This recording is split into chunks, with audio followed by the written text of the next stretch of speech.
I'm just gonna. I mean, I can cut whenever, but we're just gonna because if we just keep building up and being like wait to start recording, then it'll just Yeah, get dude, harder fuck and it. Let's harder. go. So All right. So, welcome to the show.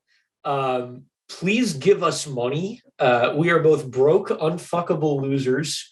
And a dollar a show, people. It's all we ask. If you find our insights valuable, if you find that we deliver massive value into your life, then I suggest that you abide by the law of reciprocity and give us your fucking money. You can go to patreon.com/Chris, edit in the actual URL here. hey, don't refer to me by my actual name. We've got code names on this podcast. Okay, we can use our first names, right? Like we're not going to get. No, I know. I thought it would be funny to go the James Bond route and refer to ourselves as the first letter of our first name. So the description of our podcast refers to us as C and A as of right now, which is so incredibly stupid. I think it's fine in the description, but if I have to like edit my speech to like No, it's fine. Hold on, what was your first music name? My first one? Crisis. No, that wasn't even my first one, bro. My first one was no, but I'm not sure I've shared my first one with anyone. You don't have to if you don't want to. I won't dox you on. Well, Crisis was the first one that like I actually started releasing music under, but I remember trying so desperately to think of a name because I thought Chris sounded lame. You gotta bleep that. And I don't know. Oh shit. Yeah, I see your point. It's an easy edit.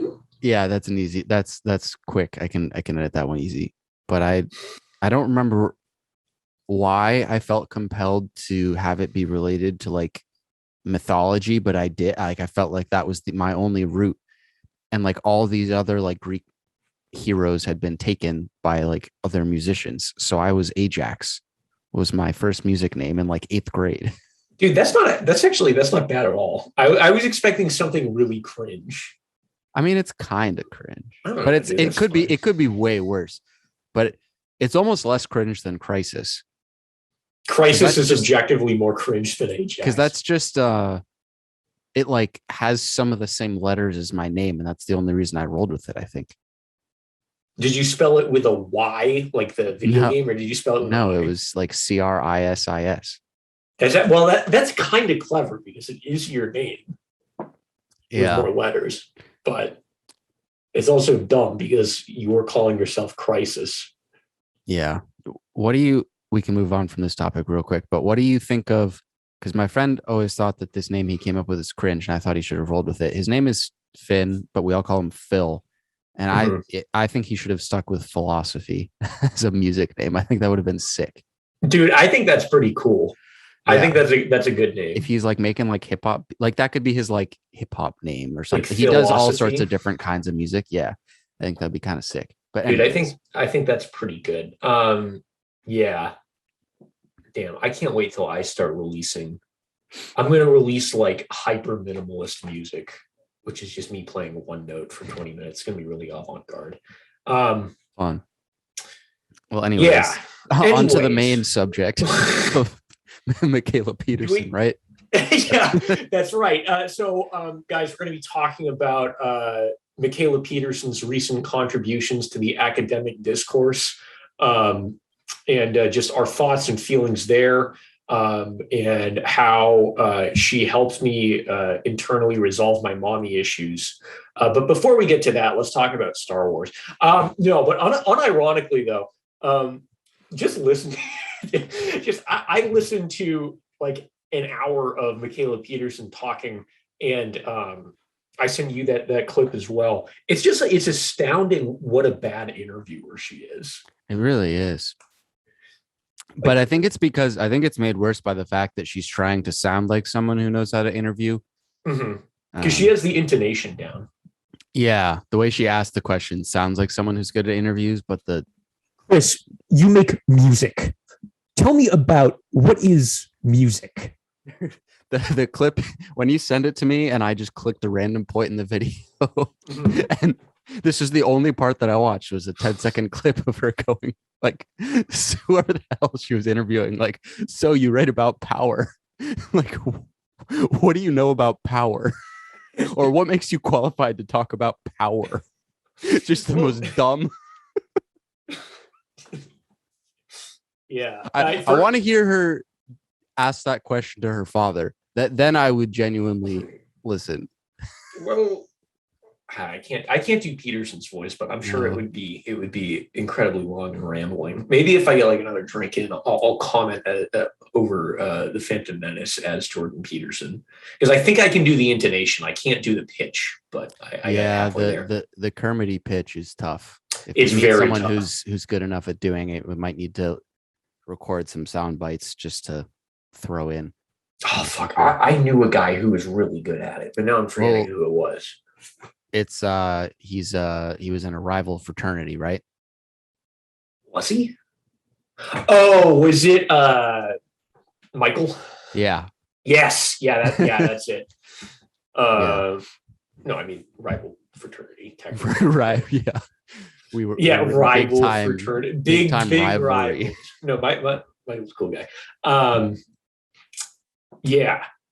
All right, sick. So Star Wars. Initial thoughts and feelings on Phantom Menace. Yeah, why don't you just give me like not just based on this most recent viewing, but what you think of the movie like in total. So it's a weird thing because growing up, it was one of my favorite movies and one of the most rewatchable for me. Probably the most rewatchable from start to finish for me as far as Star Wars movies went when I was a kid. I liked Attack of the Clones, but really only the end. Where the clones show up. It less so the clones than like the scene with like where there's like 50 different Jedi in one spot was like little me just couldn't get enough of that many lightsabers in one small area. So, but the rest of the movie, I mean, even as a kid, I don't think I could convince myself that I really liked much of the rest of that movie. But anyways, I don't know. It's weird because I always liked Phantom Menace so much, and it genuinely came as a shock to me when I went to like private school. When I switched high schools, that like most people didn't like the prequel. Like I just hadn't talked much about Star Wars with a bunch of other people. And it was this huge, massive shock to me when I was like 18, 19, that like most people thought that those movies were really bad. So I've gone through this whole like trying to process it and be like, okay, do I actually like them? Are they actually good? Can I convince myself they're good to justify the fact that I've liked them my whole life and that I rewatched them so many times? And as we briefly went into last time, I've begun to really in the past couple of months, as I've expanded my movie horizons, like I've been able to be like, okay, yeah, this is terrible. But I still, that all being said, like I still thoroughly enjoy watching them, and I could, if I'm having like a good day, like I could very easily watch a prequel movie from start to finish, like sober by myself, and like be content. Okay. All right. So what do you think you liked about them? Because now you're just re-experiencing the nostalgia. But when you were a kid, what about those movies did you like? I think I liked the universe. Okay. And I was more of like from a quality of film perspective, obviously the original trilogy is better. But just the universe building of like this government that had these, it was kind of like, it's not, but it's kind of like spy movies where the Jedi Council is like, your CIA or MI6 or whatever, but they're like, they use lasers. And so it's cooler. So I don't know. I think I just was like obsessed with the idea of, as a lot of little kids were, but like I wanted nothing more in life than to like be one of the Jedi.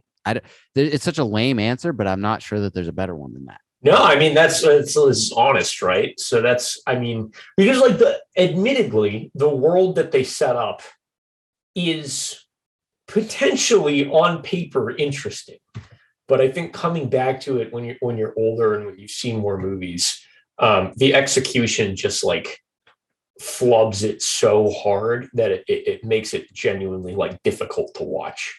Yeah. I mean, the dialogue is always the first thing to get shit on, and rightfully so, because it's bad. But I think also the other, like, the part of me that's interested in government, politics, whatever, and like when I started to get interested in that as an early teenager, like the issues at hand of, like, instead of like a country dealing with the political issues that are brought up in the in the prequels, I don't know, there was something interesting about that to me, and like the way it pointed out like flaws in, like, I don't even know if it's like pointing out flaws in democracy, because that's not even the case, but just like how easy it is to like corrupt the system. I don't know, I always thought it was like kind of cool and interesting to me. But obviously there's so many shows and movies that deal with these kind of topics in way more detail that I just wasn't exposing myself to. But all those other shows and movies don't have wizards with laser swords in them. Yeah, exactly. You got to say that though. They don't have wizards with laser swords, and different, and it's like different kinds of laser swords too. I mean, that's the other thing, is I genuinely think like had they all had the same looking blue lightsaber, like I would have not been interested. It was it was just, like, yeah, the fact that there were different colors, Darth Maul's came out of two sides, like all that, Dooku's was bent, like the that part was so interesting to me, that yeah, I just couldn't drop the obsession. Because it's like it is like an awesome weapon. Like it can cut through anything. Like we so take it for granted. It's the coolest weapon in like, movies. And I think that that's pretty true. I don't think that that's even close, to be honest. I really can't think of another weapon that even comes close. Just in terms of like, because the rules of and this is one thing that, like, the rules of the lightsaber are so kind of like well established, and you know what the possibility space is in theory. Yeah. But you combine like, okay, so we have like blades that can cut through anything and deflect bullets with the Force, and it's just like a world of possibilities like opens up. And it's just and it's so like visually cool as well. Especially, I can only imagine if you were like a kid in like late 70s, early 80s, seeing lightsabers, like, holy fuck, that's awesome.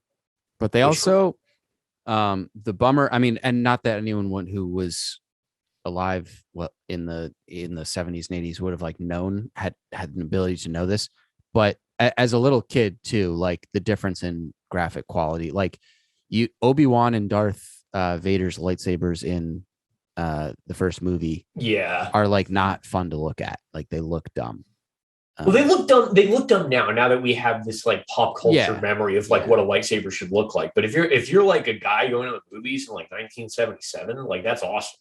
Yeah, absolutely. And but proof also that like how we judge movies and shows is so much based off of our association with when we watch them, is that like I think that the lightsabers in the prequels look cooler than in the new movies.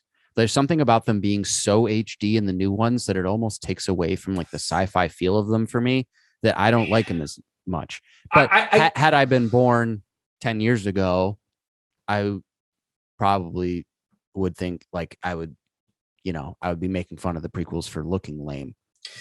I think I kind of know what you're getting at there. Like specifically, Kylo Ren's lightsaber really does look like just like a kind of like a plasma torch, or like plasma just like kind of barely contained by like a magnetic field. That is just like, oh, well, now I can actually kind of like maybe understand how the weapon works in a functional sense. And that kind of like ruins the mystique of it. Where in the prequels, before like this was expanded upon in the lore, well, and especially in the original trilogy, it was just like basically space magic, right? Like it's fucking laser comes out and laser goes back in, and that's it. Yeah. Before we open up the world of metachlorians and shit got confusing. Oh boy, here we go. Yeah. So I'm gonna so I tried to watch this movie on kind of like 3 levels, right? Level 1 is just like guy who just like wants to go and see like a fun movie with some cool action sequences and some likable characters. Level 2 is the humanistic touch. I'm thinking of it like, what do these characters want? Who are they? And how do they exist in this world? And level 3 is Star Wars nerd, which is what I actually am. And I think the movie actually fails on all three levels. From so all right, so where do you want to start? Well, here, let me just, because you've got more notes than I do. Let me just, for the sake of setting up some context here, if what's fascinating is if you watch it with the purpose of trying to find things, if you watch it from like a critical perspective where you're trying to find things that don't necessarily make sense, like every other line, there's a flaw in its logic and how the story is told, where if you do that, you actually can't make sense of the movie. Like I made it 5 minutes in, and like I just started writing, like these are literally all from the first 5 minutes, like quotes that just like how did no one who was reading over the script be like this isn't convincing? But somehow when you put it all together and you put it in the world, like it doesn't stick out to you as much. It starts with the weird back and forth with the Federation and the people in the ship, and Obi-Wan and Qui-Gon in their ship approaching, and their ambassadors or wherever. And they're like, we want to land and start the negotiation. And the Federation's response is, yeah, whatever. Of course, as you know, our blockade is perfectly legal, something that someone who was doing something legal wouldn't say. So right from the get-go, something that was dumb. Qui-Gon, like they try to initiate the Jedi with like way more like voodoo magic talk right from the beginning than ever exists in the original trilogy, with like Qui-Gon giving Obi-Wan like Jedi lessons about, it sounds like a dumb stereotype of like what a philosophy class is. Yeah. And he criticizes Obi-Wan for like worrying about the future because Obi-Wan's like, something feels off. And then they flip back to the Asian sounding Federation people, and they're like, oh, they're Jedi or whatever. We're not prepared for that, so send back the droid. And the droid walks in, and Qui-Gon has flipped from criticizing Obi-Wan for sensing something is wrong to saying, I sense an unusual amount of fear, and basically saying things feel off. And then the Viceroy questions Sidious as to whether putting troops on the ground is legal, but has no pushback about killing the Jedi.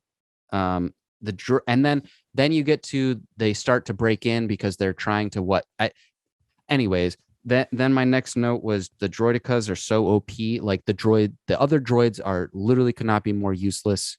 If you're going to send these two things that can stop the Jedi, why not just make like most of your droids like that? So I started making all these sorts of notes, and they're kind of funny to point it out, but I gave up because it was like, this is not worth my time. It's not funny, but there's so many problems with, and maybe you could do this with a lot of movies, but I'm not sure. Like it was fascinating to me because I made it a few minutes in of just paying attention to dialogue and realizing like there's just flaws in the logic of everything that's going on back and forth.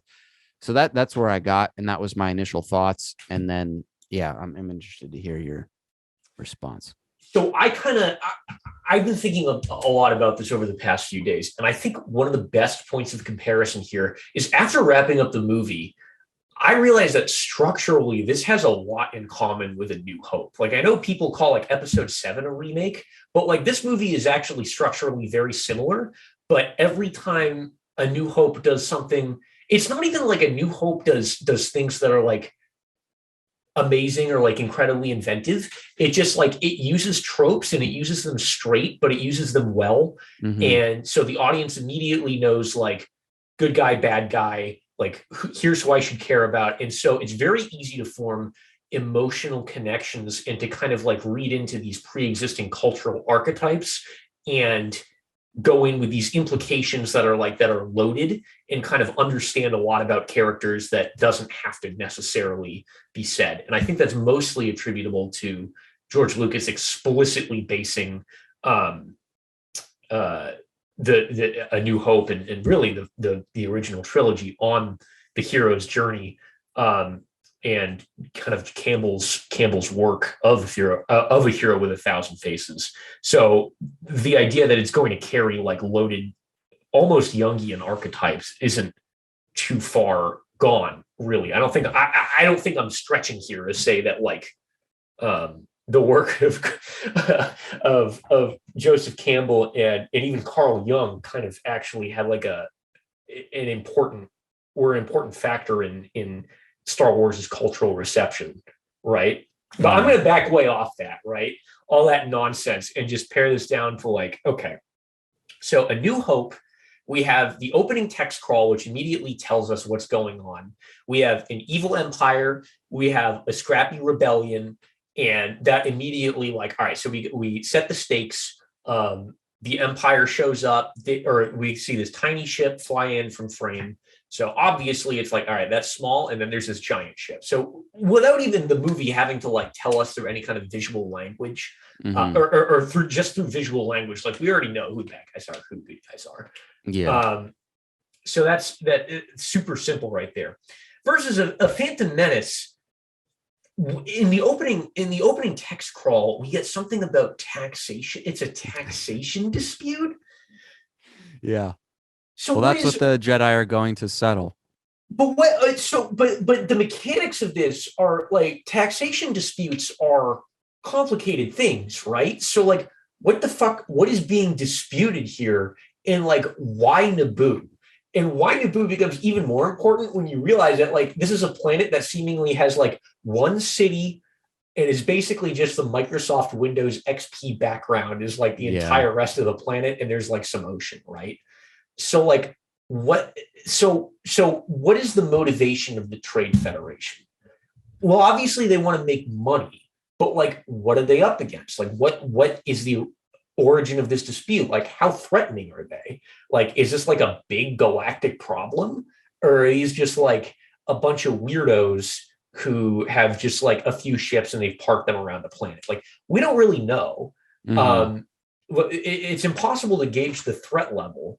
And so, Obi-Wan and Qui-Gon show up and they walk in and we meet the Trade Federation characters, who have what I can only describe as like some really sus like Chinese accents. Yeah, I want to look up the voice actors. Yeah, dude, it's someday. It's difficult to listen to, genuinely. So we don't really know what they want. We know they're in league with Sidious, which again, if I'm going in blind as like someone who doesn't know what is going on, like someone who doesn't know really anything about Star Wars, right? It's pretty critical to this movie that Palpatine is playing both sides. And that's not, it's kind of clear, but it's never like really elucidated, or like what he wants isn't really clear from this movie alone. Of course, if you've seen the original trilogy, it's like, oh, like obviously. Yeah, but I think that there's a little, that's an assumption. That people have seen the original trilogy and have maybe seen them semi-recently. I think that is a dumb assumption. And I understand why it was made when the movie came out. But I think that a movie should mostly work independent of even other movies in the same series. Like, for example, if you go and you watch episode 5, right, you can pick up pretty quickly as to like what the hell is going on, with even if you hadn't seen A New Hope. Like it's pretty clear we got like a rebellion, we got an evil empire, we got some pre-existing conflict here, and just kind of like go like, and you understand the character archetypes, and again by calling back to character archetypes, it's kind of like what makes that whole thing work, right? Versus the prequels, again, like we don't really know anything about the Trade Federation. They seem evil. They don't seem good. But like, what do they want? Are they like aiming for galactic domination, or are they just trying to make money? Also, who do they think that Lord Sidious is?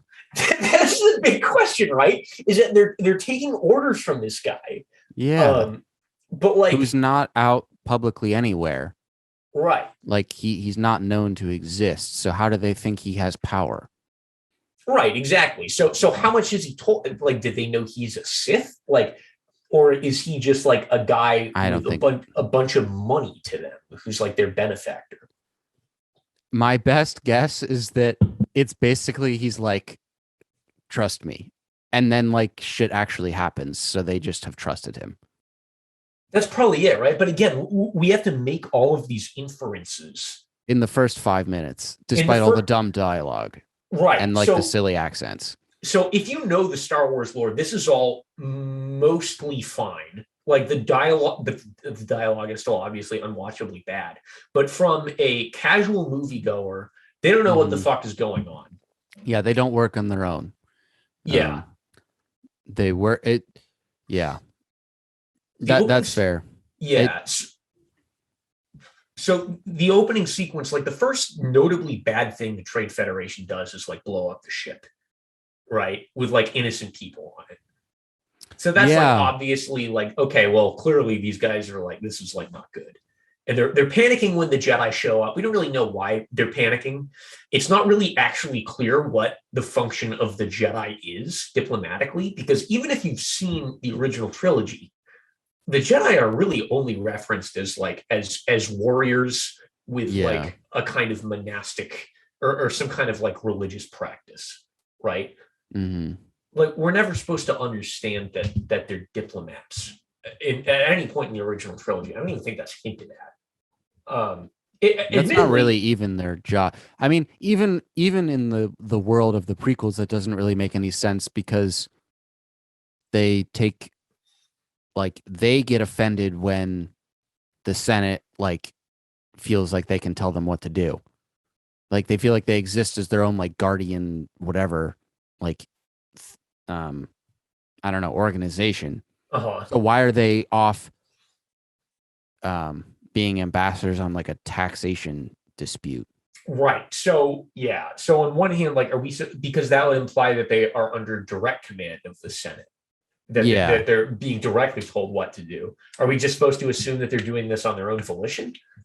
But we get there and Qui-Gon's like criticizing Obi-Wan for saying like something feels off. So in theory, we're supposed to believe that going into this, they both genuinely thought that they were there to settle a tax dispute. Yes. Which admittedly, it does make sense to have Jedi as diplomatic agents because they can literally brainwash people by going like this. Right. Which furthers the point that like, yeah, they suck. So we're supposed to they're the actual bad guys. Yeah, that this is an organization that has, as we're later expected to understand in the prequels, that has virtually no oversight and can brainwash people at will, and they're acting like, why are they doing this? So I guess we'll just assume that the Senate asked nicely, and Obi-Wan and Qui-Gon have been sent to go settle a tax dispute. Yeah. And that's it. I guess that's what we're supposed to understand is going on. So 3 levels of this. Guy who just wants to see an action movie. There's really no action. We certainly don't open on anything particularly exciting. It's literally fucking taxation. From a what the fuck do people want perspective, we don't know what the Trade Federation wants. We really don't know what Qui-Gon wants. Obi-Wan is probably the most relatable character at this stage in the game because he's like ostensibly like just chilling. Like he's very clearly like junior to Qui-Gon, so he's just fucking along for the ride. And there to just like back him up, which is great. We don't know what Sidious wants, and we assume the Trade Federation wants money, but that's about as far as we're gonna get. Yeah. Well, I mean, we should say in fairness, like no movie, like should you be able to understand everything in the first 5-10 minutes or the motivation of all the characters involved. But you should not. If there's confusion, it should be intentional. And I'm not sure that this was intentional confusion. Again, so let's bring this back to the opening of A New Hope. So opening of A New Hope, we see one ship chasing a smaller ship. We then see the smaller ship gets boarded by the bigger ship. We see a bunch of people get gunned down by dudes in armor. And then we see a guy in black armor come in and go for the princess. So it's very clear what's going on here is that this is a snatch and grab where they've pinned down like someone who's clearly important. She is the title princess, so that's clearly important. And he, I think, immediately starts asking about the rebel base, right? Mm-hmm. So actually, within the first 5 minutes of A New Hope, we know exactly like what the stakes are. Yeah. We don't know necessarily what Vader's motivations are. We can assume, even just from like the way that she's like dressed, that Princess Leia is someone who's like a wholesome character who has like genuine intentions. Vader is obviously evil.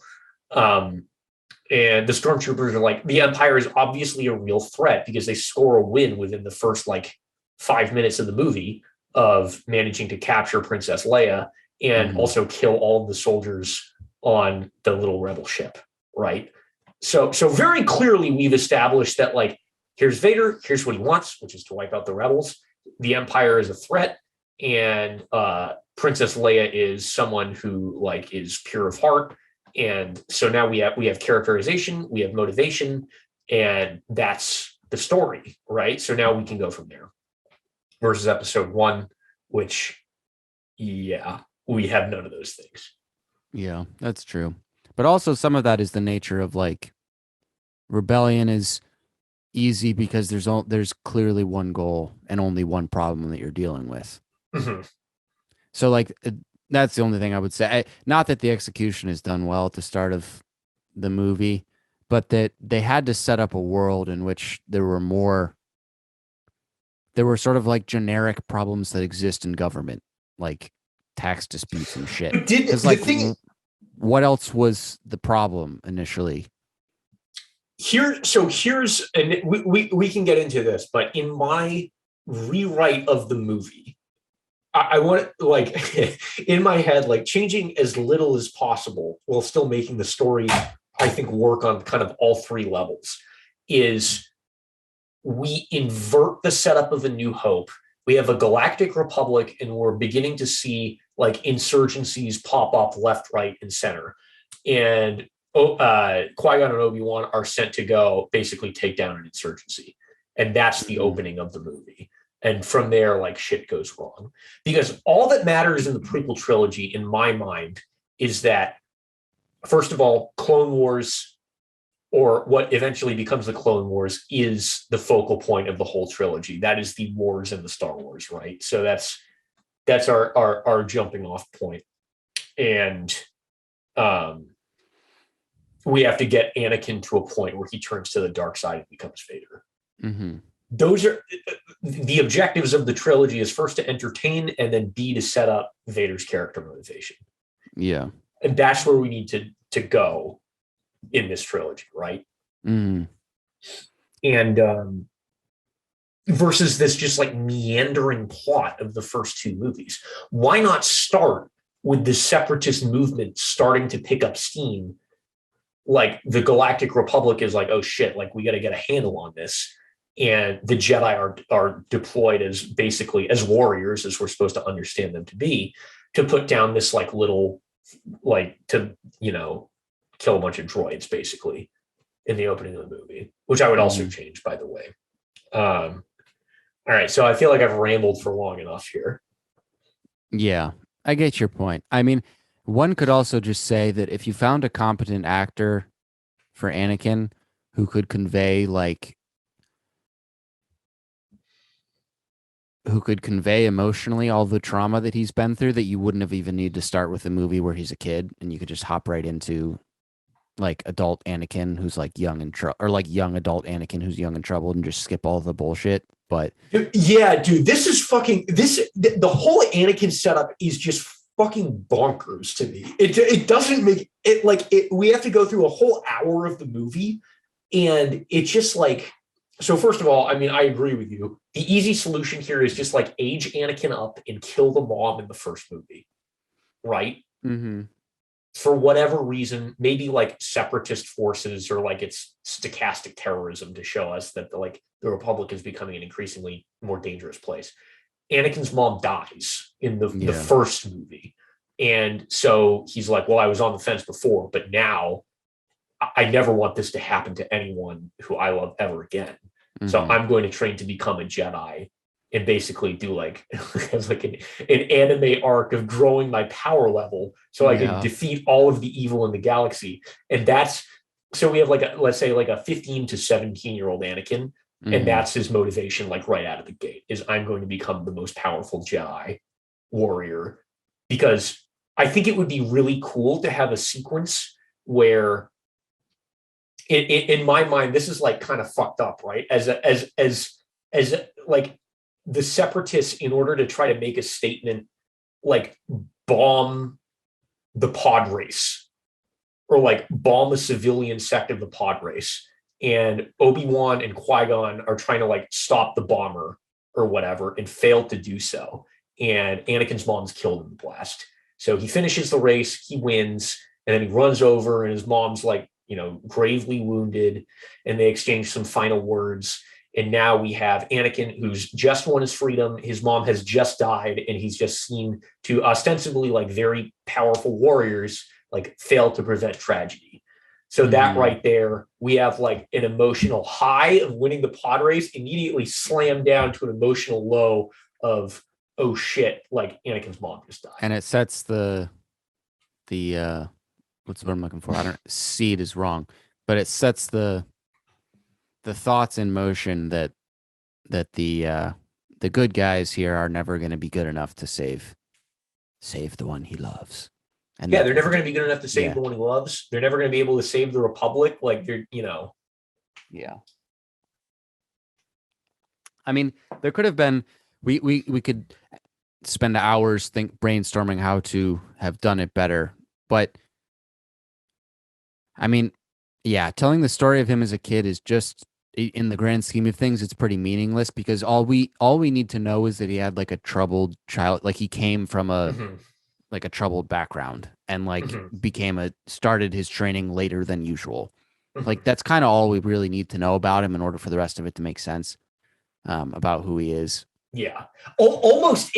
So for context, I split watching the movie in half and cut basically right at the point where Darth Maul ambushes Anakin and Qui-Gon when they're getting on the ship. And you could literally start the movie as it is at that point and almost nothing would be lost. And that is not a joke. Is that, I mean, because you could just, it wouldn't take anything away to just have it be a premise in the movie that Naboo's already been invaded. Like you don't need any of that. Just start there. And it would also make them, instead of like laughing at them and their dumb accents and their stupid, like unfunny droids, it would have maybe made them somewhat intimidating, or us feel like they're a genuine threat. Yes. Because they're just so dumb. And like the clones in the originals like scared, like they didn't like scare me, but they were intimidating, and they always felt like a legitimate, like it was a problem when a group of them came into the room for the main character. And with the droids, it just never was the case. It didn't matter how many were there. Like it was never, I don't know. They like tried to make them funny, but it was dude, I had the exact same thought. Is the first few action sequences we see of the droids, they are never presented as any kind of real threat, with the exception of the droidicas. Which are apparently which apparently the Jedi just but like the Jedi, like, guys, you can use the Force. Like, surely you can think of a way to take these things down. Like, the shields don't block the Force. We have right before we see them show up, and Obi-Wan says like destroyers or whatever, and takes Qui-Gon's attention away. We've seen Obi-Wan from a distance just shove some droids away, like surely, and they just fall apart. Bonk. Like these. In order to like resist, right, you need to be able to like be strong-willed with the Force, right? Like they're droids. Like you could just, they have no will. You just they're robots. You just give them a nice little long-distance bonk, and then you're good to go, dude. You're good to go. But it makes no sense that those two with their shields would stop Qui-Gon from getting. If it mattered that much to them that they were fighting their way through these doors to get in, and I don't know what they thought they were going to accomplish once they got inside, like force Mm-hmm. them to stop the blockade. I don't know. Mm-hmm. But they could have easily taken care of the two droids and then gone in, and then the whole plot would have like then the whole movie's done. So obviously like they can't do that because the whole premise of the movie is that they need to invade. It's so stupid, and it's such an easy fix. Is just like, instead of, first of all, the regular ass battle droids are legitimately threatening. In my mind, I'm envisioning something like Terminator-esque, but more alien. They've just got they've got well, they should guns. the default should be the ones that are doing the, you know what I'm talking about? The blue guys, the big blue guys. Yeah, the one who's like with the machine like, gun I'm too arms. cool, like screw you regular droid. Like I always have the image of them like just knocking the heads off of the stupid droids to like try and be intimidating, which doesn't, like, how can they think that anyways? I feel like the deeper problem here is just like the power level of the Jedi fluctuates wildly to a point where it actually damages the plot. So one of the reasons why I really like my bombing scene idea as character motivation is it demonstrates that, like, so we can consistently have the Jedi like kick ass in one-on-one combat, but when it comes to preventing other people from getting hurt, that's a problem. Yeah. So it's almost like Superman. Like, the plot tension of Superman is never that Superman is going to die unless he's maybe fighting like another Kryptonian. Similarly, the Jedi, like, obviously, even if the droids like look way cooler and, you know, are perceived as more threatening, like, the Jedi aren't going to get killed in the first 5 minutes, right? So we're not going to lose one of them to a droid if they're right. Going to go. But we can have a badass action scene as to what we get, which is instead of what we get, which is basically just like these dumb fucks standing around and just like marching at them and barely even shooting. Yeah. Right. We also I know nothing about like shooting. Like, I have no background with like camera work and stuff. But like, how did they think it would look cool instead of like having like camera angles where we could actively see the Jedi like fighting the droids? We're going to have shots of their face, and they're going to be doing this with their lightsaber. So we see no droids, but we just see Obi-Wan with a serious face, like doing this. And that's how we're going to shoot it. And then every once in a while he'll go like that. And then they like fly backwards. I think what it is it's just like they didn't have the CG to a point where they could like convincingly mesh the two together. Yeah. Right. Yeah. But it just doesn't.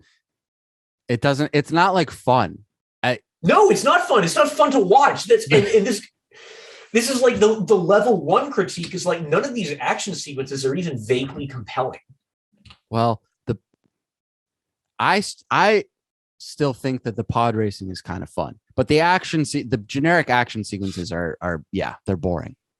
So the pod racing is fun, but the tension is ruined because, well, I don't want to say ruined, but it's not so fun that we can, you know how in a lot of movies, like, you'll have an action sequence and then you'll have a concurrent sequence that like helps build tension for the main action sequence. Yeah. The reason I like my terrorist idea is we have simultaneously a race that's building tension, but we also have Obi-Wan and Qui-Gon like trying to prevent like people in the crowd from getting blown up.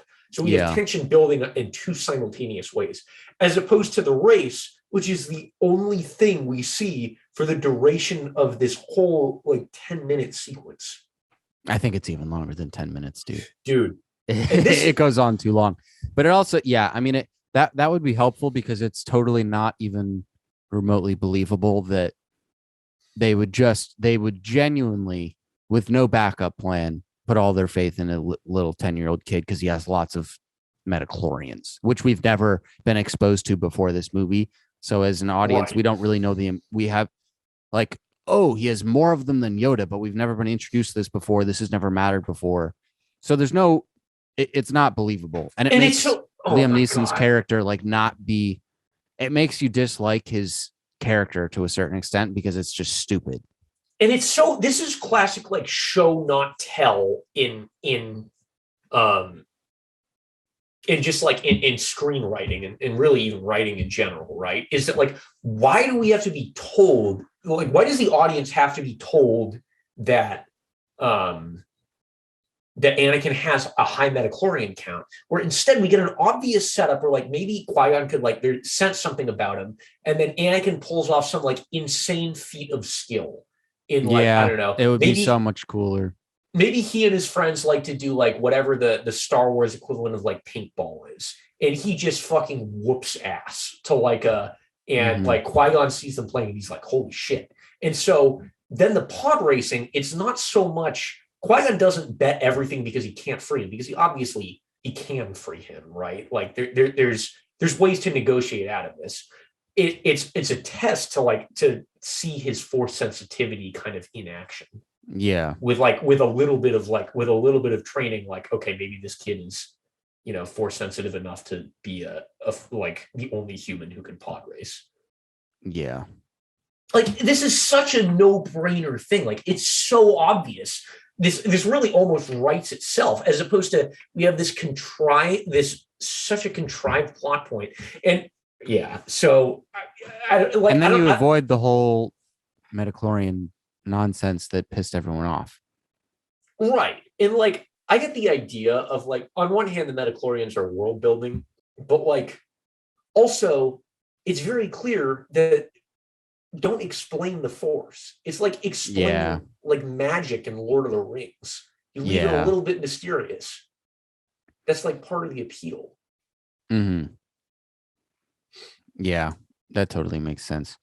But also I will say one thing regarding the Tatooine thing from day one that I always thought was stupid, which was that Anakin is like Jedi Jesus, and that he just like spontaneously came to life because there were too many metachlorians in his mom's stomach or whatever. That was like, that was one of those things that was too obviously a ripoff of like prior, like, I don't know. It was supposed to be like some like religious implication that from day one as a 4-year-old kid, I was like, this is stupid. He should have it. It would be more compelling if he just was like a random kid on Tatooine who had a bad dad who ditched. Yeah. Or just like the dad thing is never explained. Just like she's a single mom. Maybe he died. Maybe he was sold somewhere else. It really doesn't matter. Right. Don't try and tell us. He's space Jesus. He's space Jesus. Or it's that's something that genuinely doesn't need to be explained. Like who's Anakin's dad? Doesn't matter. No. It really doesn't matter who Anakin's dad is. Yeah, it's something they still didn't get right in the new ones. They thought it. God. The obsession with who's related to who, and always needing to find some level of deeper connection. The prequels started this, and I will say so looking back at the original trilogy, Luke is basically the everyman. He's literally like a farm kid who's like, I gotta get out of this shithole. And so there's this idea that like greatness can come from anywhere. That like Luke he's the everyman. He's a kid who wants to prove himself and wants to like do something great, and then he does. And then when it's pulled as like, oh, I'm your father, it's like it's an oh shit moment, because like culturally and with the expectations built by like the idea of the hero's journey, like that shouldn't be the case, but it is. Mm-hmm. And so now we have a real like it's a real emotional gut punch moment and a subversion of expectations. Versus if you do the subversion every single time, it's not a subversion anymore. We just have stupid, dumb fuck logic where every important person in the galaxy has to be related to each other. Yeah. And it also doesn't change Luke's motivation, and who he fundamentally is still the like farm kid from broke ass Tatooine. Right. Like, but Rey's whole, whatever, we're getting ahead of ourselves, but her whole character is centered around this like obsession with like trying to figure out who her parents are, and this whole like dumb thing of like, I've got to return to, what's the name of her planet? Jakku. Like, I've got to return because my parents might come home. Which is over obsession of it. Which is why the twist in episode 8 is so brilliant, and it's such a subversion of expectation that's just like her parents were no one. She's no one. She happens to be insanely powerful, but it's just like a random accident. I genuinely think the funniest thing in the history of cinema is the back and forth fuck you between Rian Johnson and J.J. Abrams. Dude, it's so bad. It's so funny. Because it's so there, like, to have Ren say you're nobody, and then for JJ, and that's a great moment. And that is a I have my moment. Issues with episode 8, but it's an emotional gut punch, and it's the exact opposite of what happened in episode 5. And it's what needed to happen, because they needed to somehow continue with the same world, but like differentiate themselves enough so that the trilogy could stand on its own. Mm-hmm. And then to the 9th movie is like, it's almost hard to imagine that they were trying to come up with a good movie, as opposed to like, it feels like it was genuinely J.J. Abrams had no interest in creating as good a movie as he could, as he was just like pissed at Ryan. Yes, that's exactly what it feels like. And oh my God, it is such a worse movie than I'm sure. Have you read the Rian Johnson script for episode? Or no, it's not Rian Johnson. It's some other guy wrote a script called Duel of the Fates for episode 9. Oh my God, it's such a better movie. Or it probably would have been. I am 100% convinced that any like pretty serious Star Wars fan could have come up with a better idea. Because it's like, it's up there as the worst movie that's ever been released. It's so bad. In terms of most disappointing, absolutely. In terms of competency as a film, I feel like it's actually fine. The 9th one? I mean, like, clearly I have to go back and watch it. I'm going to actually go back and watch it again, and like watch it with like a critical perspective. Dude, I got to say, yeah, the moment where Oscar Isaac has to deliver the line, somehow Palpatine has returned, is one of the funniest lines in the history of cinema. It's like, literally, it's so dumb that he doesn't even know what to make of it. You could, even as for how professional of an actor he is, he can't force himself to deliver it in a serious way. No, dude, he can't do it. I think I wonder if, and this would be so funny to try and get out of him in like 10 years. Like did you know when you were filming that was going to be a meme? Like, I feel like he delivered it in a way that would make it maximally funny. It's so funny. And it's such a good meme template as well. But like, zombie Sheev it's the main bad. God, it's like a 5-year-old's idea of like what the movie should be. Oh my God, dude, we gotta get fucking back on topic. If we're gonna do this for every single Star Wars movie, oh my God. Anyway, well, but do we just skip the originals because they're like good enough? They pass. Here's what I think we do is we both go watch the entire original trilogy, and we do the whole OT as one thing.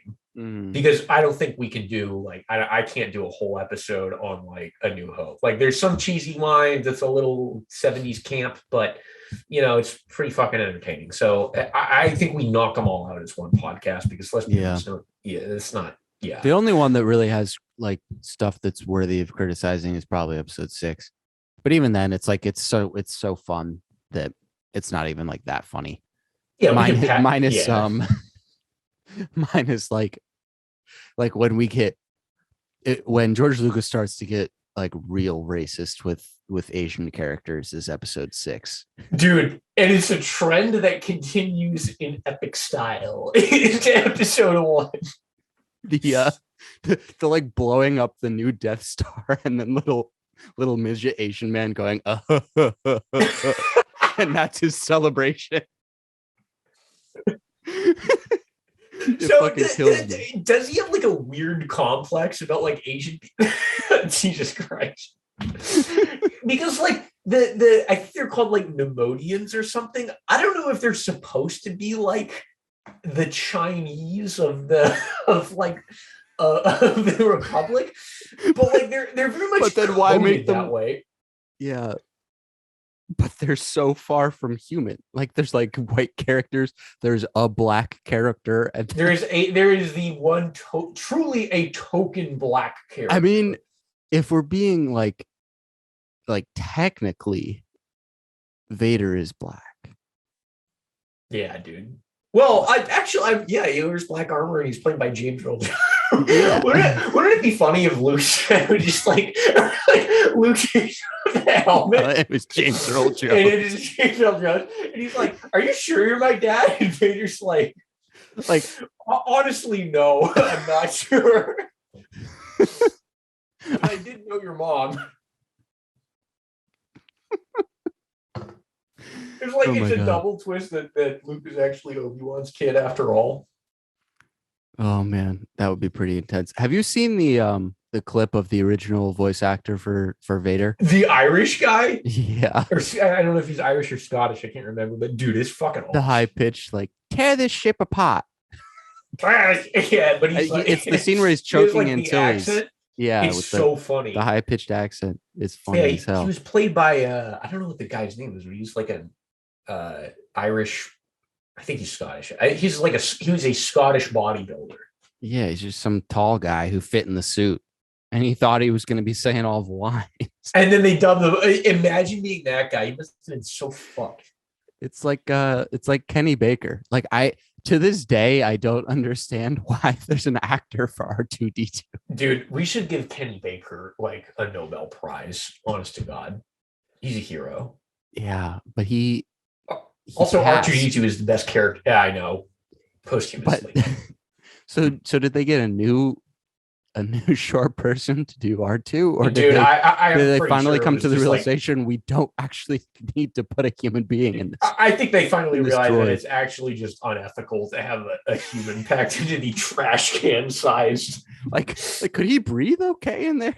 Dude, probably not, honestly. They were probably like on set, like, fuck you, like get in the thing. I can't imagine he was treated well, but I hope I'm wrong. No, there's no way, dude. It was they're all making fun of him. They're like, you can't move now. Everyone was probably like high as fuck in the desert with sand in their eyes. And Kenny Baker's in the thing like, guys, please let me out. And they're like, Kenny, we had a lunch break. Like, we'll see you soon, dude. We'll see you soon, my dude. It would be pretty. What would be very cool though is if he had like a little controller in there and he could actually move it. Dude, that would be sick. And also it had air conditioning.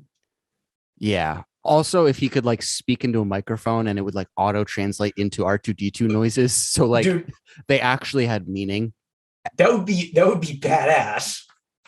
That would be sick, dude. If I was Kenny Baker, I would probably spend like 30% of my time in the R2 unit. Just like if it had AC, it might be a lot of my time. Dude, honestly, if I could get one of those, that'd be sick. But also, the C-3PO suit is super tight on what's his name? Anthony something, right? Yeah. That must be even more uncomfortable. I don't know, dude. I feel like squeezing into the R2 trash can. Like just a trash can. You know, neither one of them is good, right? Like I wouldn't want to sign up. The R2-D2 one like doesn't squeeze him the way like the C-3PO one is like tight to his body. Yeah, that's true. And they filmed in the desert. Oh my god. Imagine the smell. Yeah. Who do you think was it? Kids doing the Jawas? I believe so. Yeah. That kind of makes it less funny. That. If it was. Yeah, dude, they used child labor. There's a lot of fucked up things about the original trilogy. But like, what if it was just like 25 midgets? That would be peak comedy. Truly peak comedy. 25 midgets in suits being and the description of what they're supposed to sound like how do they who knows how they got to where they got, but then they're attacking our good midget in Kenny Baker. Christ, he's not problematic at all. George Lucas is kind of a bad dude, right? Isn't that like kind of like an understood thing? Yeah, I mean, probably. I don't know. Probably. It's like I would buy it. Good God. Yeah. Okay, wait. Okay, so episode one, reeling it Episode like one. kind of back in. So from the Trade Federation standpoint, I want to take this all the way back there dealing with Sidious. Is it not kind of obvious that they're getting played on like some level? Sidious is literally like, Oh, it's so obvious. he's just like land the droids on the planet. Like, don't worry about it. I'll make it legal. And they're like, okay, I guess. And then they do. Yeah. Like, what the fuck? What the fuck is the plan there?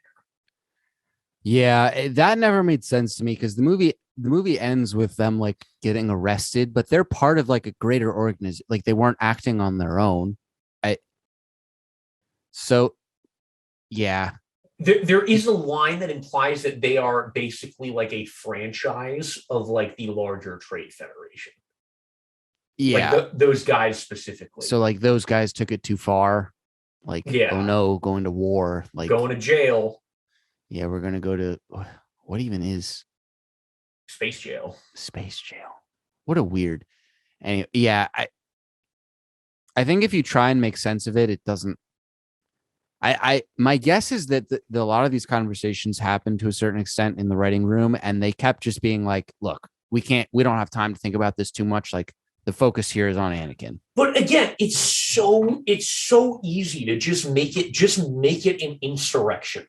Just make it just like this is like a rebel cell that for whatever reason make up some bullshit plot excuse as to why like maybe Naboo actually is like happens to lie right by like a hyperspace lane, which is kind of established in lore, like a hyperspace lane that's actually important for trade. So you lock down Naboo, ships that would normally refuel are no longer able to. The insurrection takes over and basically wants to like get a portion of the goods on every ship. Boom, easy fix. Like again, this is just like, and then you can roll with the other like thing that's kind of overdone, but like would work in this case where it's like we think that they're just some like bad terrorist organization, and over the course of the movies, we begin to realize that it's not as obvious who's good and who's bad, and then you begin to get more sympathetic with how Anakin is like questioning everything that's going on, and then his turn, like it helps it all make sense. And yeah, it would be so easy to do. And it wouldn't take away from them because that's not the point. Like they're not trying to be like groundbreaking in that way, in like coming up with a new plot idea of like who's bad and who's good and whatever. It's more about the character development of Anakin. And so if you're going to focus in on, it's sort of like why Marvel, like when Marvel movies work, it's a lot of the time it's not because the generic structure of the plot is like new and like groundbreaking. It's because they go with one that works, they commit to it, and then they just go all in on focusing in on trying to make the characters as interesting as possible. Which, and I won't say that the original trilogy makes the characters as original as possible. That's really a blueprint laid out by the original trilogy in terms of just like, here's Joseph Campbell's work. Like, here's the hero's journey. Like, the structure. We're just going to do like a fun twist on it. And that's it. That's literally what episode 4 is. And then episode 5 riffs on that, whatever. But like, there's no, like, it's like they want to shoot for morally gray because it's like taxation. Like the Republic clearly has some issues. We don't know what's going on. But then they back off from it so far that it's like, all right, well, clearly they're the bad guys, but we don't know what they want. And it completely falls flat to me. Yeah. Anyway. Well, you can't go for like the Trade Federation can't be dumb as kids, and we're interacting in that world, but we're also like in depth enough into the political world of Star Wars that we're talking about like taxation and shit. Like you can't have both. Like it's either got to be an adult movie or like a kid level of like clarity on the politics. You can't flip back and forth between the two. Are you talking in terms of my rewrite? I think it's pretty easy. It's just like we're supposed to understand that this. No, I'm criticizing them as they are. Like okay. It can't be about trade disputes and shit where you're getting into level of complexity that becomes problematic in democratic systems like as they exist around the world today. But then also have the Trade Federation be like these fucking idiots who are getting played. Like the way they think is the way they think and their motivations for action are similar to what you see in like children's TV shows, like level of complexity. But then you're like, then why talk about like tax law? Right, exactly. That's what I'm saying. Like, just you make can't it have so both. that we have a hyperspace lane that runs by Naboo, so we have a refueling station on Naboo. Obviously, that's important for just like galactic civilization. Yeah, cover it in 20 seconds and move on. And the insurrection like takes it, and that's your setup for the movie. And the Jedi are deployed to take it back for the Republic. The insurrection. That's your opening, right? That would make a lot more sense. Because then you can justify in your head like why they're like invade, and then it doesn't even have to be as clear cut as whether it's an invasion. Like you can pull off the gray area of what they're doing there, and then it can be like a genuine blockade, but they're like doing some shady terrorist shit behind the scenes, as opposed to this literal invasion in which we're supposed to believe like wouldn't cause all out war, but like what the fuck is the point of the invasion? What are they invade? Is the point to kill all the only point is to get the capital? Queen to sign their treaty. They invade to try and I guess they're invading to speed up the process of. It's kind of actually a really fucked up thing. They're invading to speed up the process of starving the civilian population so that they can force the Queen into signing the treaty that's going to somehow favor them as far as their tax law. Like, but that's the thing. Like, why does Naboo? Because everything we know about Naboo is that there's one city, there's the underwater city of the Gungans. At no point do we really get the impression that this is a planetary, that we're acting on a planetary scale. In fact, at every point they land on the planet, they are seemingly a walking distance away from the capital city. Yeah. So like Naboo seems to be a genuinely tiny planet with like nothing going on. So like, why this Queen? Like what, and this is all fine if it's just like, oh, well, there happens to be an important plot MacGuffin here, but that's never really explained. Yeah. Or it could make sense if they're just going around and doing this to a bunch of different planets, and just slowly one by one adding them to their list of forcing people into signing shit. But then at that point, there's no believable world in which, because part of the whole premise here as to why this can't be fixed is that no one on Coruscant believes that they're actually being invaded. Right. And that's such a, which is a weird premise in this world in which we can communicate that well. Yeah. Faster than light. Like the question as to whether or not a planet is being invaded or not shouldn't be like difficult to substantiate. Like that should be pretty verified. Like why? So we have like communication where we can like, like video chat, but it's like literal, like 3D, whatever, like VR video chat. But like no one like thought to like take a video of like them invading Naboo and just like send that video off to Coruscant. I mean, that's dumb. But yeah, they had to play this fine line where they're trying to convince us that the Trade Federation is just like another government entity who's doing this in a lot of places, but yet every politician in Coruscant doesn't believe that they're doing it. It doesn't make any, on that sense, like it just, you can't make it make sense. So you got to leave it blurry. Yeah. And so it like, again, it's just like, it's such a critical plot point and so much hinges on it. And it's just like never explored. Like really no one could take like a holo video or whatever. That's just like, shit, the droids are showing up. All you need is just like literally like you've got like in the intro of the movie or whatever, you've got a space gun pointed at a population center and they say like, if any Republic ship pops out of hyperspace, like we blow up the city. Like we won't kill anyone. We just want to hold the planet and we just want control of the trade lanes. But like you send anything in and we will fucking kill a bajillion, like a billion people. That's it. Then you can at least make it semi-believable. Right. So it's like it's a hostage situation on a planetary scale, and the Jedi are sent in and they're like, and maybe some kind of like cool ass stealth ship or something to like, because they're, first of all, the Republic doesn't have a standing military, which is kind of dumb, but we'll roll with that. So the Jedi are the only military force, and they're also like special ops warriors. That's an intriguing premise right there. Now we've got something, as opposed to just like Like, why make things more complex than they need to be? Yeah. In a movie that's, because what's weird about it is that it almost feels like, I don't know, the original trilogies were appealing to people of all ages, and these feel like they were like made as kids movies, but they're dealing with like more complex like government bureaucracy shit. So it just doesn't. Yeah, it seems like there's a lot of easy fixes here. And the thing about the government bureaucracy shit is like there is a universe in which that works. If you do the requisite world building to set up, like, here's how like the system of the republic works, like here's like pre-existing conditions, here's why it like falls apart.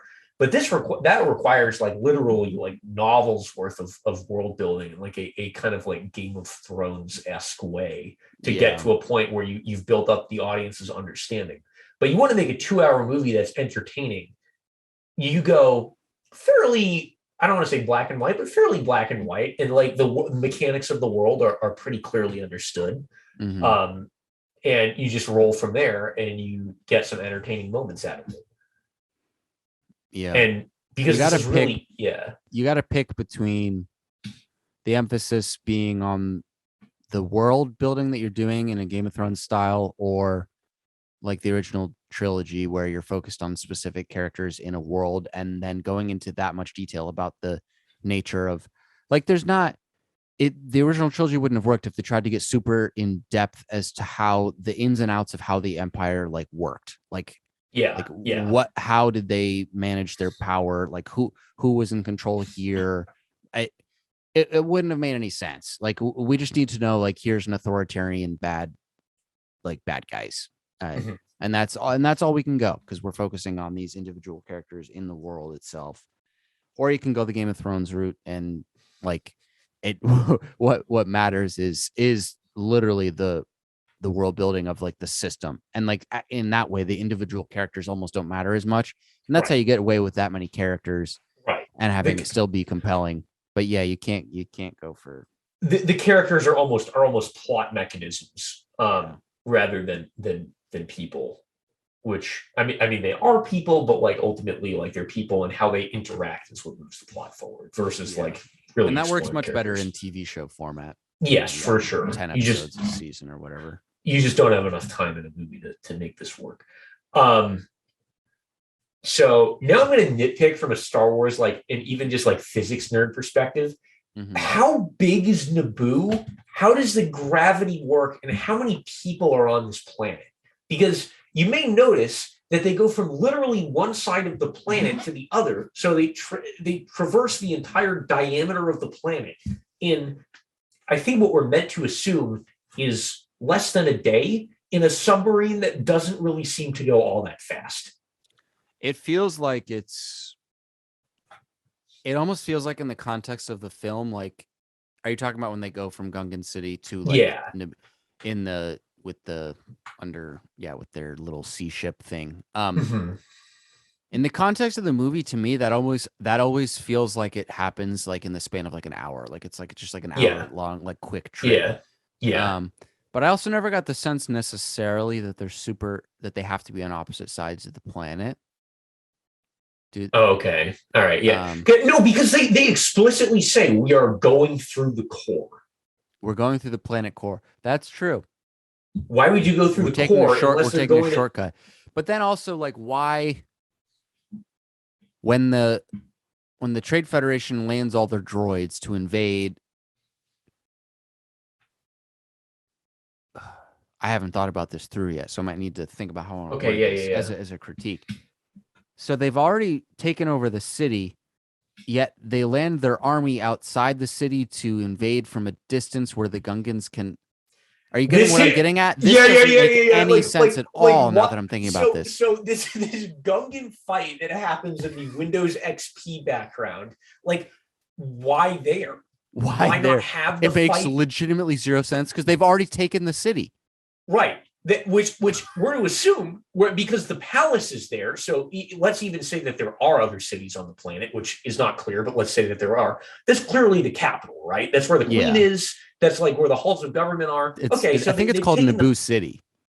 Oh, Okay, so it might be the only city. So they've taken the fucking capital. That's the point. What the fuck are they doing in this bumfuck field to fight a bunch of like lizard Because they don't know that the people? Gungans exist. So why wouldn't they just have all their troops already in the city? Right. If their sole focus is getting the queen to just sign a piece of paper,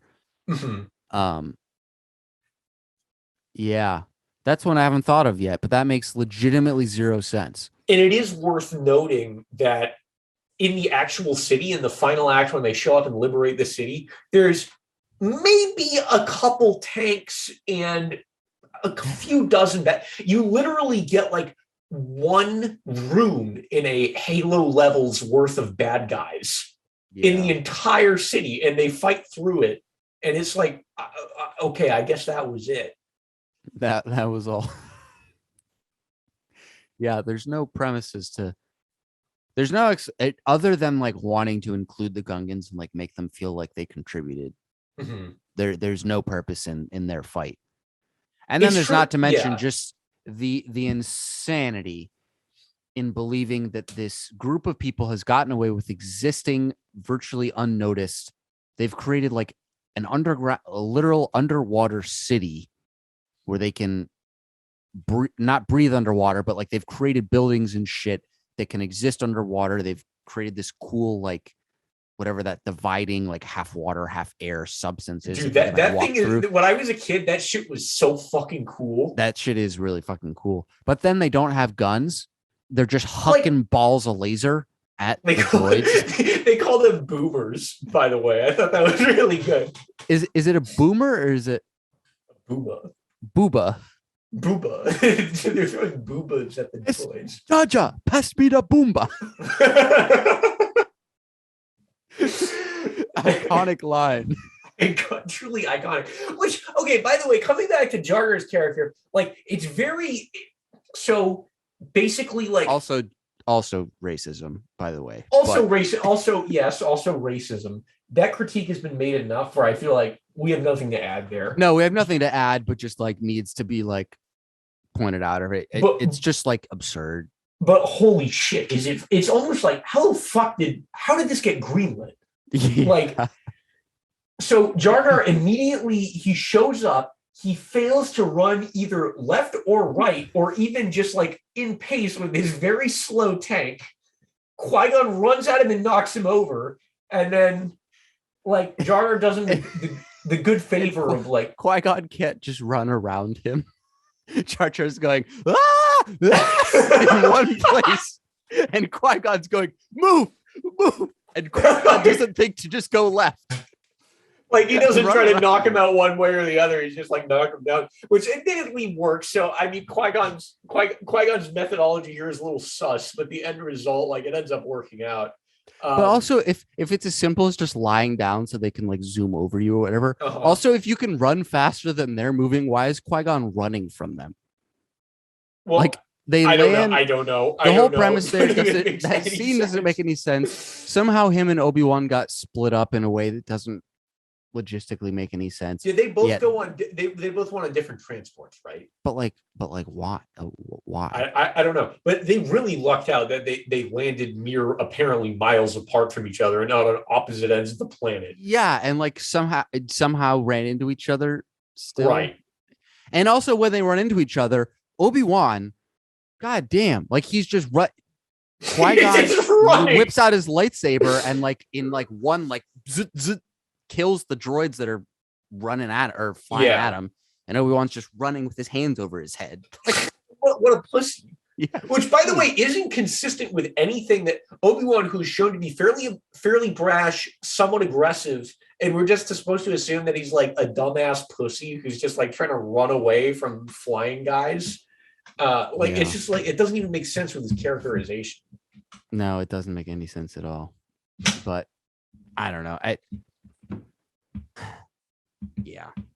That whole there's something too about from since I was a young kid, and I can't describe it, that scene in particular where something about Obi-Wan's description of what will happen to Jar Jar if the droids get to him, about like being blasted into oblivion, always came across as just way too dramatic. and always like bothered me from a very young age. And I couldn't ever put my finger as to like why it did, but it very much. And I think part of the reason is like the droids are never displayed as like a threat. Like we're not led to believe that these robots are going to fucking skin people alive and then smash them into pieces. It's just not what they seem to do. Yeah. But also if Qui-Gon can like, you will give me what I want, whatever with them. And he has no moral qualms with that. Like, why does he have moral qualms with just going all the way and being like you will fight them now? Like, he feels an obligation to like convince them to make that choice themselves. But I don't know, that line never made sense to me. Like, where we're drawing a line between when we just wave our fingers and make people do whatever we want and when we like stop with that.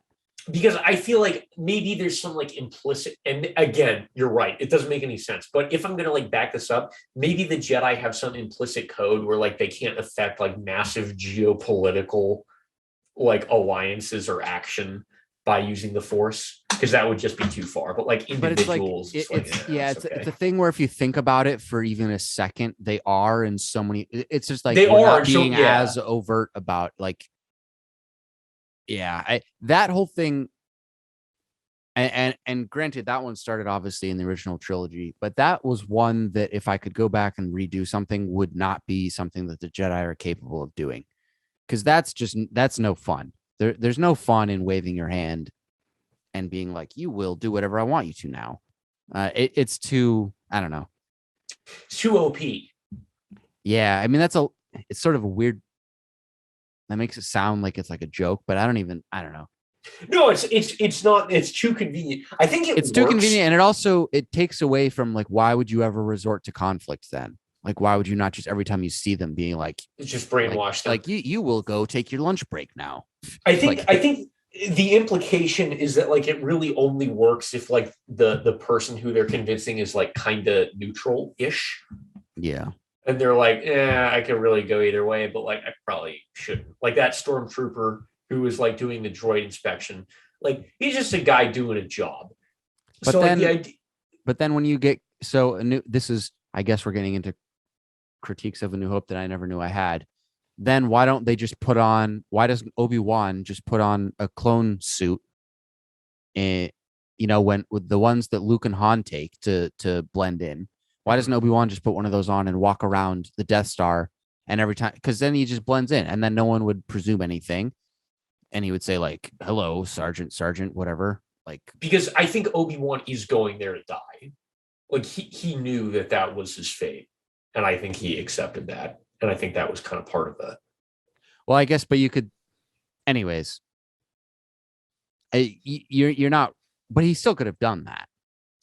I guess But I'm willing to excuse that because like, it lessens narrative tension, right? Sure. No, it's getting too hypercritical, but like it's one of those things where if you think about it in the context of a world in which Jedi actually exists, that power would be used way more than it's conveyed in the films, I guess is what I'm getting at. Yeah, for sure. Yeah. So I mean, it's that really is just, but like also a Jedi power scaling thing. Where we draw the line. I mean, what would be interesting, like from like a very like educational standpoint, is to do some analyzation of like how George Lucas determines who's strong-willed enough to not fall for that shit. Right. Because like the only character who we're introduced to who can like we're like good guys a lot of the time are like immune to it, and then like the stereotypical space Jew is the only one who's immune to it because he's so obsessed with the money. He's not even smart. What's his name? Guado. Yeah, he's just obsessed with money, and I guess that makes him smart enough to not fall for Jedi mind tricks. Well, it's that his species happens to be impervious to Jedi mind tricks. Like that's an implication that he's like strong enough. He has some sort of strong enough connection with the Force or some shit. No, apparently it's just like biological. Like for whatever reason, but that doesn't make any sense. That's not. And wouldn't that imply that these guys? So this is a republic. Then we should see a lot of Jedi Guidos. Well, we should, but more importantly, we should see a lot of uh, we should see a lot of like negotiation, because the Watto is the hard counter to the Jedi. Yeah. Any negotiation where Jedi show up, you just send in a Watto. Yeah, the Trade Federation should be recruiting them hard. Dude, everyone should be recruiting them. They're the most valuable negotiators in the galaxy, because we set up a world in which Jedi in George Lucas universe are also negotiators. In Alex universe, they're not, so we just don't even have to deal with that in my shitty rewrite of the movie. But in George Lucas universe, I guess we're supposed to understand that they are. Why the fuck are these guys not on every fucking ship calling the shots in case someone should be like psychically compromised by Jedi? Right? It's a very good point. And I'm not sure that there's a good answer. There's not, other than, I guess, the only thing we can assume is that there's so few of them that they just like, the people just, they're just really hard to find, I guess. They're just little hook's nose Jewish gambling addicts. And like, what the like the Jewish characterization in terms of like big nose, obsessed with money, weird voice. It's a little hard to ignore. And it's one of those things where it's like, how the fuck did this get through the writer's room? Yeah.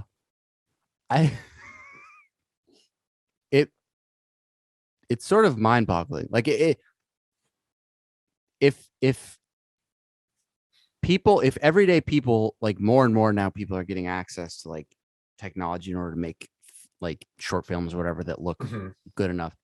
But yeah, there's always been this sort of like prestige around Hollywood. There's the assumption, right, that everyone involved in those things is like the best at what they do, and that's just clearly not the case. Like sometimes people just have connections, or sometimes they lucked into something. And I don't know if there's any truth to this, but I see it all over the internet. Do you know if there's any truth to the notion that George Lucas didn't actually have much to do with the original story and that it was mostly his wife? Yeah, so apparently, specifically, A New Hope was really saved in editing. And then obviously, like episodes 5 and 6 weren't directed by George Lucas. Weren't? No, they were not. Oh, I didn't even know that. Yeah. So what was his involvement in 5 and 6? I think he was like creative director and probably, I think, like wrote parts of the script. I'll have to fucking fact check this. But the point is that like he had like broad creative oversight, but there were people under him who were managing the actual execution, which seems to be the best way to work with George Lucas. The way to make it work. Yeah. Yeah. Because 5 worked out well. 6 got mixed reviews, I feel like. But because Lucas was more involved. Anyway, so moving on. The dumbest plot point in this whole fucking movie is Qui-Gon's like, I'm going to try and free Anakin's mom. And then like Watto doesn't let him. And he's just like, okay. Like, sorry, bitch. Like, you're staying here. Well, like, do you think Qui-Gon knew that if the only way to turn Anakin into a Jedi is to make him leave his mom? I mean, probably, right? But then that should become a major source of emotional conflict because now we have competing interests. It should be a much bigger... Anakin's kind of a dick also. Is like, not even a dick. It's more just like like I get that it's like cool, but like 9-year-old me wanted nothing more than to be the starting catcher of the New York Yankees. Had Joe Torre, who was the manager at the time, walked into my room and said, Chris, you come with me. You're going to be the starting catcher of the New York Yankees. But here's the twist. You never get to see your mom again. I would have said, fuck no. I don't care how bad a 9-year-old kid wants something. You don't leave your mom for it. And to be fair, Qui-Gon doesn't say like, yeah, you're never going to see her again. I feel like he kind of does. He kind of implies it. And what's that line? I need to look it up, but there's something like, or no, it's not even between Qui-Gon. It's between Anakin and his mom. He's like, will I ever see you again? And instead of like saying yes, she's like, well, what does your heart tell you? And he's like, yes. And then he's like, maybe. It's like, what the fuck? It's fucked.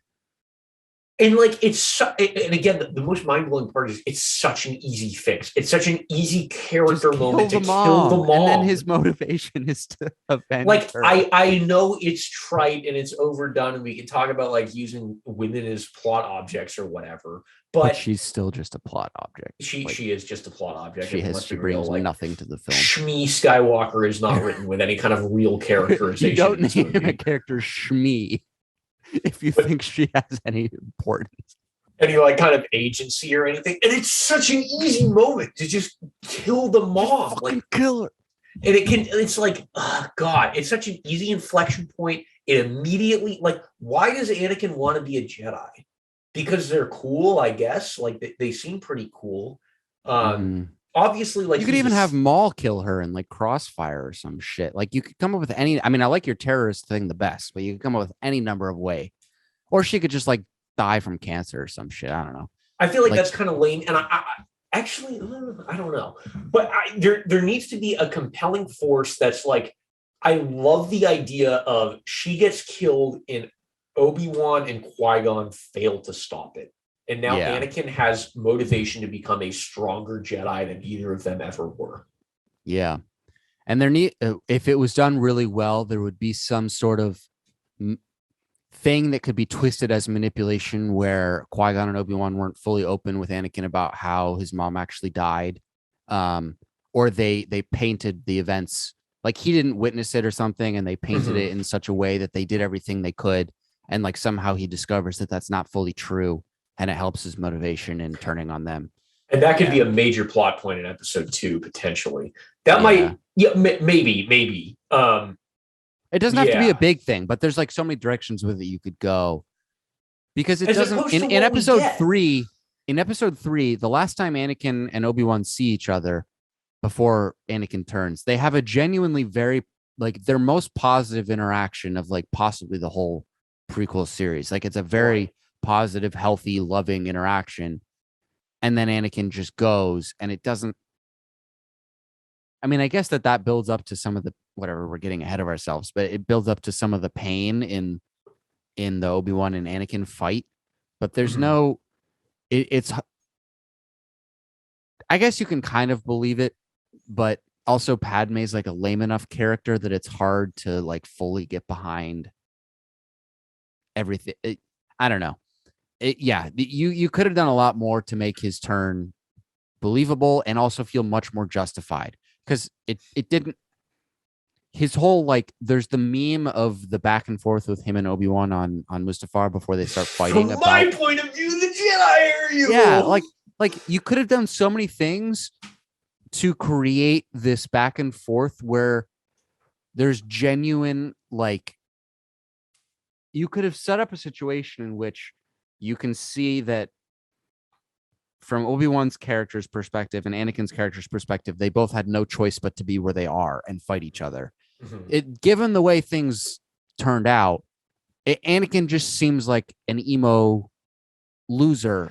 Like, it doesn't seem justifiable in what he's doing in any way. Like we want that scene to, Anakin probably doesn't give that exact line in our rewrite of this, but like, when he like expresses that like the Jedi are fucked up, we're like, yeah, he kind of has. We want him to be right, because the thing is, he is right. Like he kind of is, but it's not believable at all in the way. I mean, part of that also is just like, how the fuck are you making a Star Wars movie and Hayden Christensen's the best you can like, get? But seriously, yeah, and it's a tough scene to watch, or it should be emotionally like gut wrenching, because like we like Obi-Wan as a character.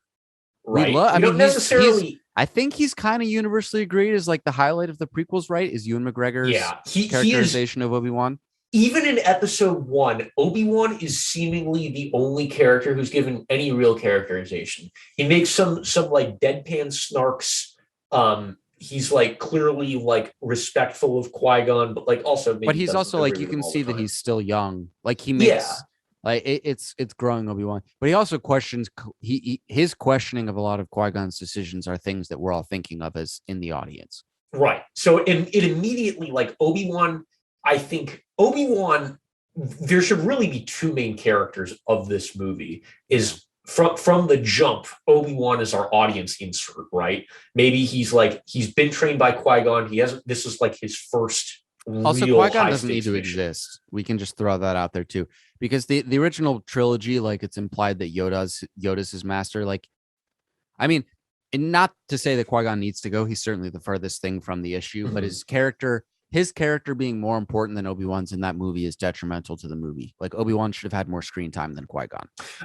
So I think Obi-Wan absolutely should have had more screen time, because most of the movie is him just chilling on a ship. But I really like the emotional, again, like the emotional moment of Obi-Wan avenging Qui-Gon's death. Yeah, that's probably the highlight of the film. That is the best scene in the movie by and it shows you too, like, what, like, you get an actor who can, like, act. Yeah. and all of a sudden that moment feels super important. And yeah, it had someone of Ewan's talents been portraying Anakin in 2 and 3, and even in episode 1. And I hate to be mean to a young kid, because I know how much that poor human being has been tortured in his life. But like, it's just brutal. Yeah. But also, the completely random note, but I wanted to mention it at some point. It will forever also be hilarious to me that Keira Knightley is like, oh my god, dude! I was gonna bring this up. Keira Knightley's in the movie. Like, what the fuck? Yeah, was she not famous yet? Is that why? No, she wasn't. But I thought she wasn't. No, because this is 1998. This is like, what was her breakout role? I thought it was 99. What? Yeah, maybe 99. Anyways, she must have not been famous yet. Right. Keira Knightley. If she was famous already and that was her role, that would be incredible. Her first, her film debut was in A Village Affair, and she was 9 years old in 1994. So no, this was that her can't first. Make sense. Wait, she was how old in 94? She was 9. So she was 15. Yeah, in Phantom Menace. Which what the fuck? Yeah. Now I feel really, because I'm always like in my head, like, oh, this like hot character. How old is Natalie Portman in that? In Phantom Menace, she's of age, right? Where we can describe her as being attractive. I think she's like, so she was born in 81. Okay, yeah, so she was like almost 18, right? Yeah. Okay, we're coming right under the line, dude. We're good. We've got the seal of approval. Dude, she looks great for 40. I gotta say. Oh yeah, no, she was young Chris's childhood crush, big time. Dude, my uncle actually went to school with her, and she went under it at. Yeah, I think he went to Harvard for his postgrad, and she was going under a different name because she obviously didn't want to be Natalie Portman. And either he or one of his friends had a conversation with her. It's like, you look just like Natalie Portman. And she went like, yeah, I am Natalie Portman. Yeah, I always remember that story from my childhood. Do you think that really happened? Yeah, I you really think that's incredible? Because I've always wondered about the stories of Emma Watson going to Brown, and like every time she'd like raise her hand in class, people being like 5 points for Gryffindor, like whether or not that actually happened. I think that because that was such a funny internet thing that like I kind of wish it did. But also, if I was in one of those classes and someone did that, I would feel so bad for her. I know this doesn't. Yeah, dude. But that's cringe. In what world does Emma Watson, because at that point she was already like she was big. She was done or close to being done with. Like, yeah, there's no hiding. Like, you're Hermione. Like you know what you're that famous. Into. You can't just like go to class anymore. That portion of your life is over. You've given up. You've given up your right to be anonymous when you're that famous. I guess that's true. Yeah, dude. Yeah. Poor Emma Watson. We should all feel so bad for her. I wonder what she's up to. Isn't she like an ambassador to the UN? I don't know. Dude, the three Harry Potters have taken some weird. The three. Emma Watson's like she's like a political activist or whatever now.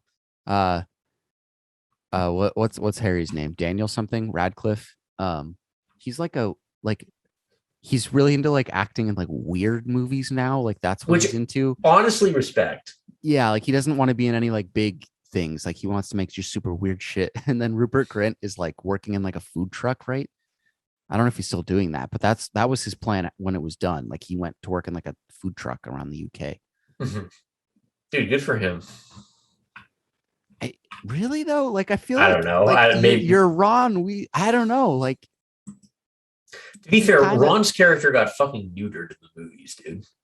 Yeah, dude. What they did to him in the 19 years later scene ended his possibility of ever being viewed as attractive. They just made him obese. Like instead of making him like Daniel Radcliffe could at least like grow a beard or whatever, so they could like try and make him look kind of old without just making him fat. But Rupert, they're like, my God, our only avenue. Terrible. He's always looked terrible. He's looked like if Ed Sheeran had depression and like wasn't famous, is what Rupert Grint looks like. Oh, God damn, dude. What the fuck? Imagine has he acted in anything since Harry Potter? I don't know. It's an interesting question. But on the topic of Star Wars and actors, what do you think of the? This is so random. What do you think of the Mark Hamill and Professor X Uber Eats ads?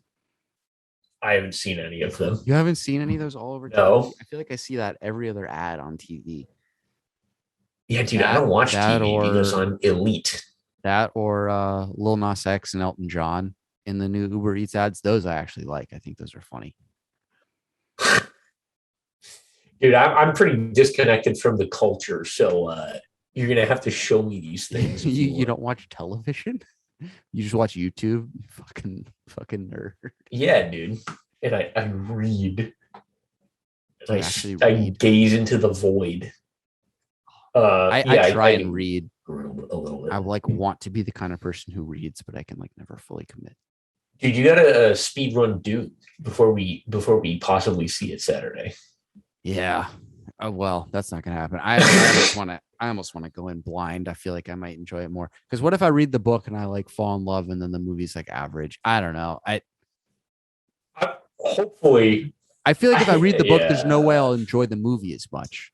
Because like movies never outside of Lord of the Rings, right? Like what movie?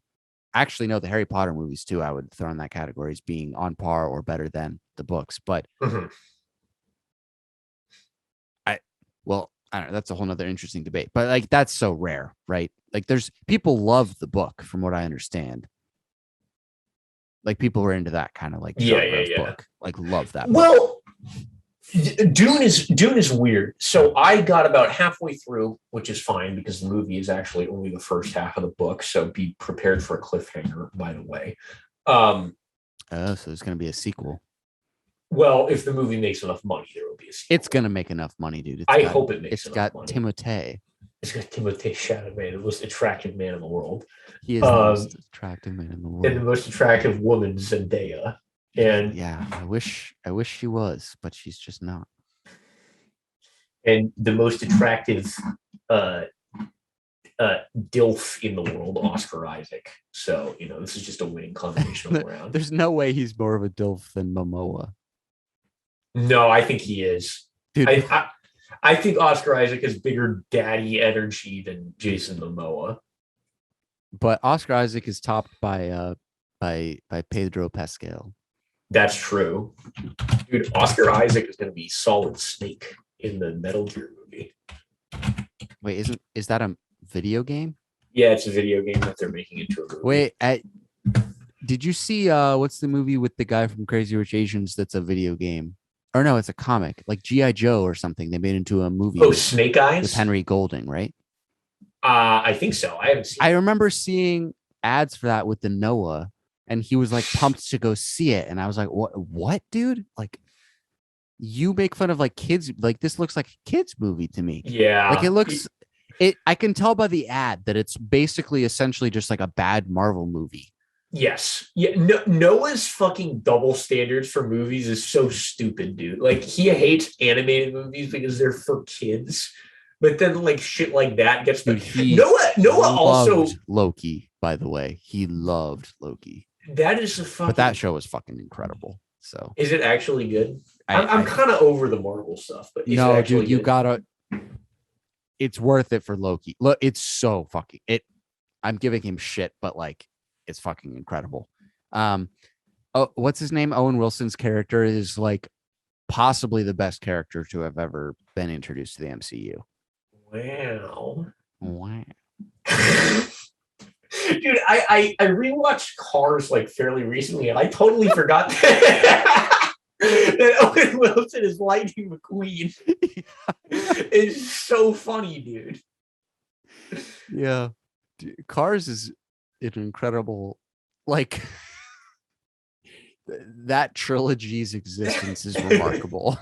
And spin-offs. Don't forget the spin-offs. It's nice. Yeah, did I create this with like Well High at some point in my life, or is there a movie called Planes? No, there's a movie called Planes. Is it? Am I crazy, or is it like an animated thing that like is just a direct ripoff of Cars, but it's planes? Yeah, it's Cars, but I don't know what the plot is, but it's just like they're anthropomorphic planes.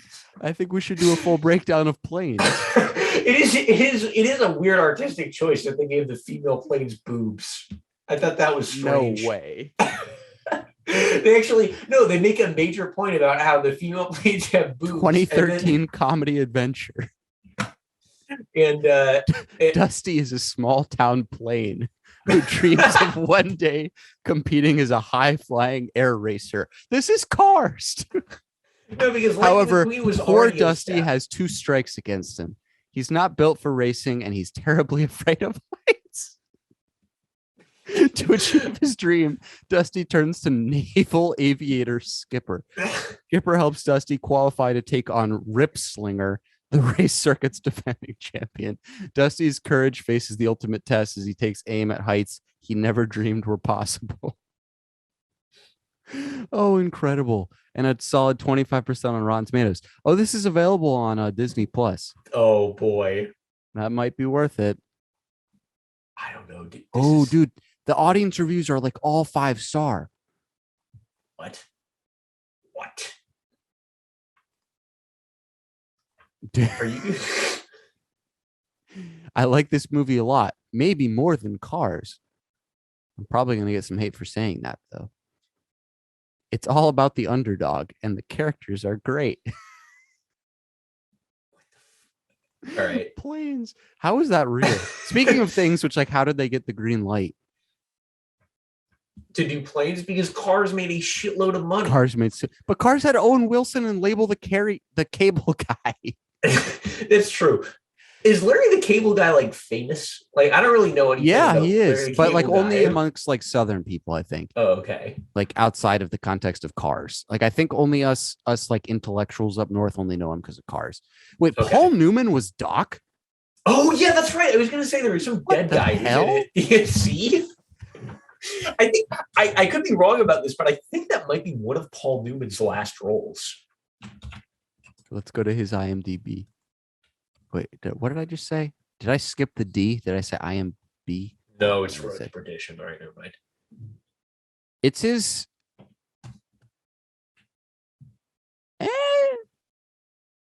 He's in a documentary, which came out in 2008. But Cars is his last movie. Yep, he was a narrator in Dale and the Meerkats. But Cars is his last. Dude, that's fucking crazy. God,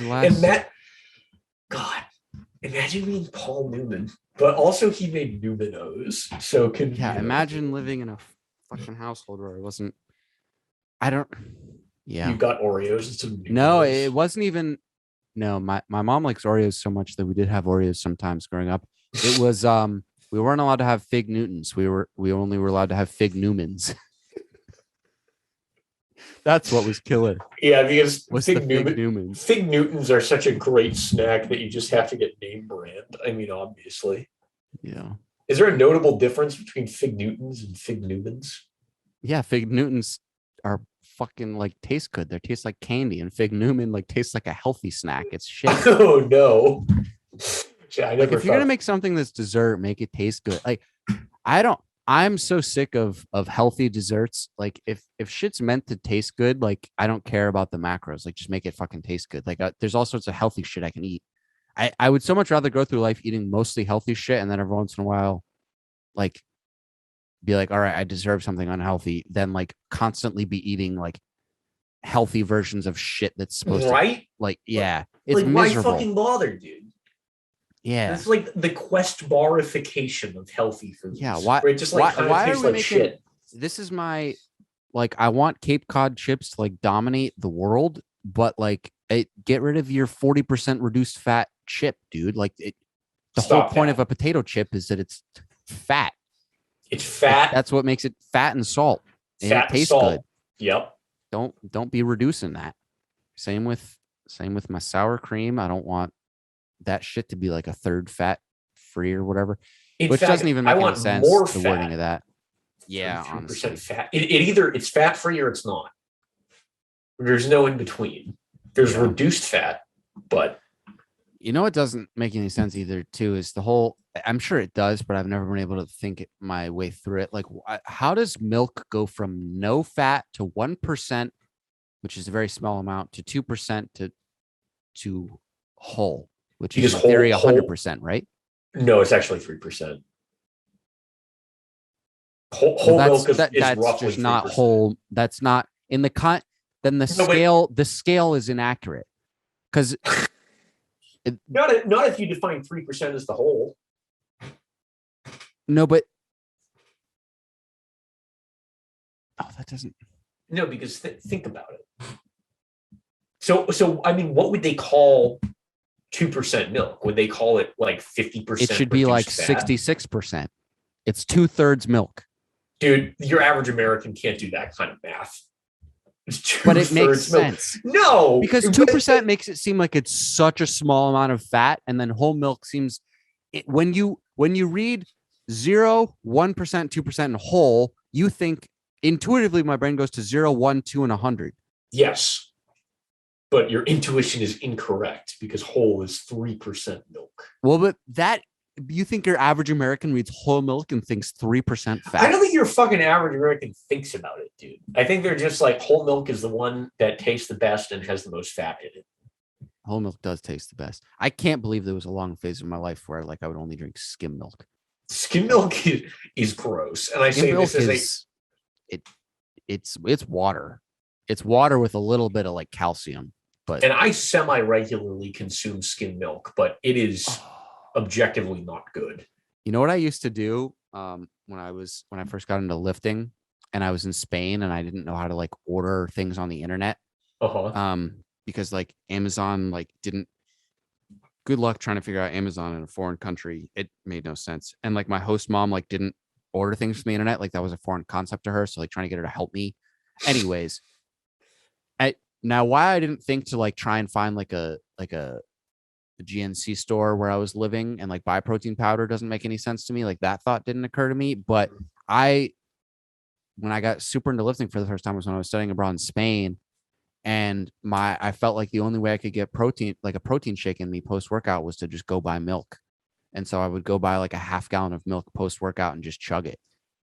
Dude, honestly, that's the milk bulk. Solid idea. You can get, I mean, probably not optimal macronutrient wise, but if you're trying to get big. Yeah, I was just trying to gain muscle, and it was weird. I got to a point where I started to like, that was like the highlight of my day was my milk. my post lift milk was incredible. And because they don't serve milk cold, it all comes in like paper, like cartons or whatever, and it's lukewarm. And I would just go and buy the whole percent, or the whole milk. It's like 69 cents in euros or whatever, somewhere around there. It unironically might have even been 69 cents or something, but just give them a coin and chug my milk on my way home. People would look at me a little weird, but what you got to do to get big, it was elite when you're in Spain. Yeah, they also didn't. My host mom didn't serve me breakfast, so I didn't have breakfast in the morning because I would wait. School started at 8, and we were like, study abroad in high school. So of course we're like partying the night, like every night. So I'm not about to like wake up at like 6 a.m. and like figure out my own breakfast. No fucking way. So I'm gonna eat what's provided for me by my host mom. But in Spain, like people don't eat breakfast, and so when we didn't like complain, but we brought it up with our host mom, like, is there any chance like we could like have some food in the house for breakfast? She like bought some crackers. So if we were really hungry and like whatever, we would have some crackers. But then our lunch was through a local public school, and it was an elementary school. So if we wanted free lunch, it had to be like corn, like corn off the cob, like in like those like plastic elementary school like bowls. Okay. And that's the kind of meal you're looking get like at. a bowl full of corn, and that would be like corn and maybe some like potatoes or something. I don't know, but it's like shitty public. So you get to be, and you're in school till 5 p.m. So unless you want to spend money, which like shit gets expensive, buying yourself breakfast and lunch every day, like those are kind of your options. So I got in this routine of like buying a 10-pack of what's the like kid granola bars that Nutri-Grain. Yeah, I would buy a 10-pack, and it 5 of them were like strawberry, 5 of them were chocolate. And I basically wouldn't eat anything all day. And then at 4 p.m. at the end of the day was physics with this kid who was basically our age.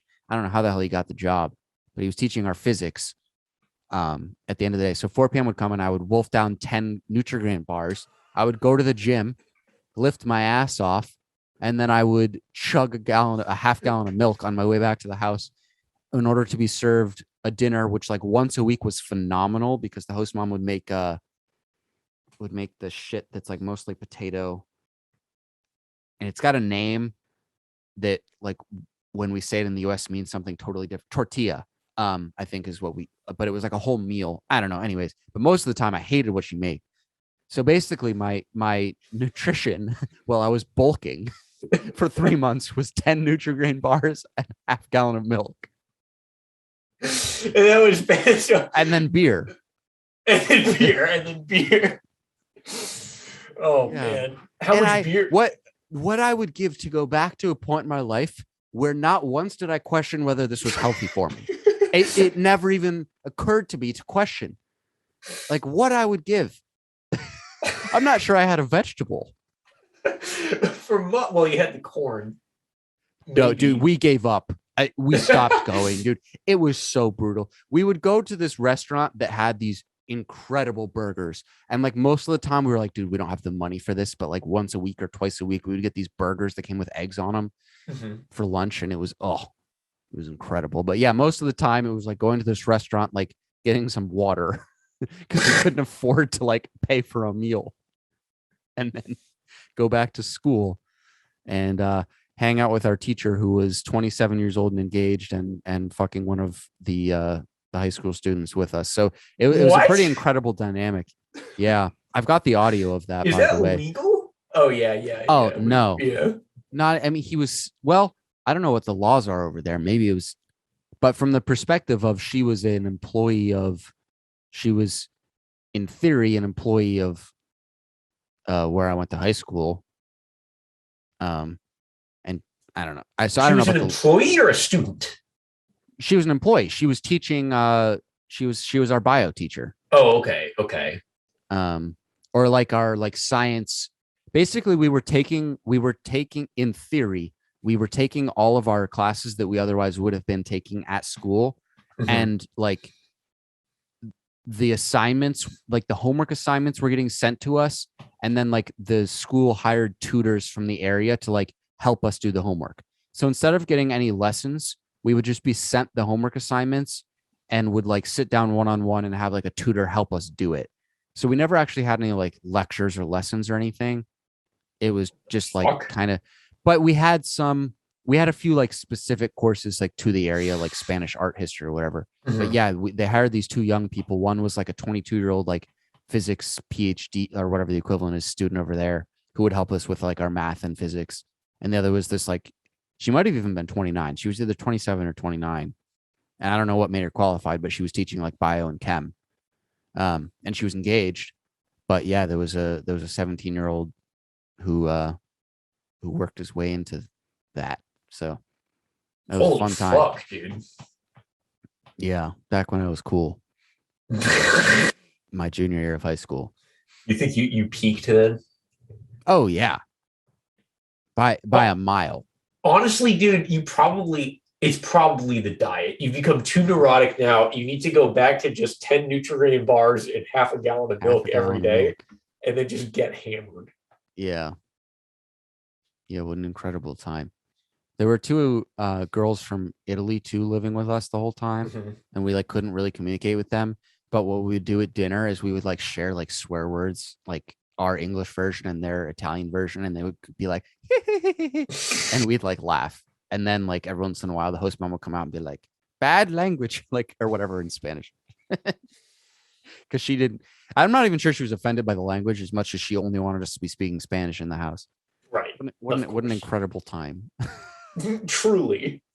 And then there's the story of the train that you know, but oh, dude, we got to save that for a future episode. This was called it's going to be a callback, people. Anyway, we got country of Spain. If you'd like to sponsor us, you can shoot me a Venmo. Link in description. The country of Spain. Yeah, I don't know how in depth we got on Phantom Menace, but it's a weird thing where there's almost too many things to criticize. Where it's kind of hard to.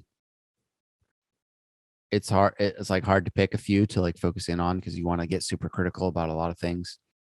Dude, I feel like it would be fun if we both got really caffeinated and then attempted to create a better movie out of the Phantom. Like I've got a couple ideas of like these couple scenes, but like maybe potential future podcast here where we rework the entire like prequel trilogy. I feel like there's potential. Yeah, just bounce ideas off each other and then come up with some shit. I don't know. Yeah. Well, I'm down for that. We could bounce ideas off each other. I don't know. Maybe next time we just hop on and I mean, I'm down to spend some time analyzing a film. I don't know if it works to do the whole.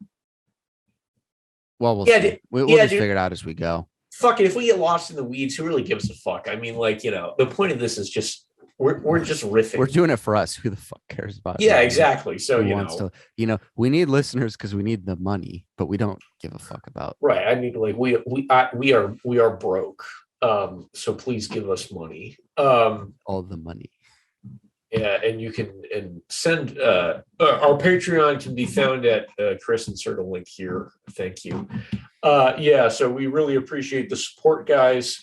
If you pledge more than $15 a month, I will send you feet pics, whether you want them or not. So again, thanks for your support. We really appreciate it. Yeah, thanks much for your support. I hope you have a deeper and better understanding of Michaela Peterson and her relationship with her father after listening to this episode. And who knows, maybe does she have any siblings? Michaela? We can get more in depth in next time when, as we continue to focus on the Peterson family.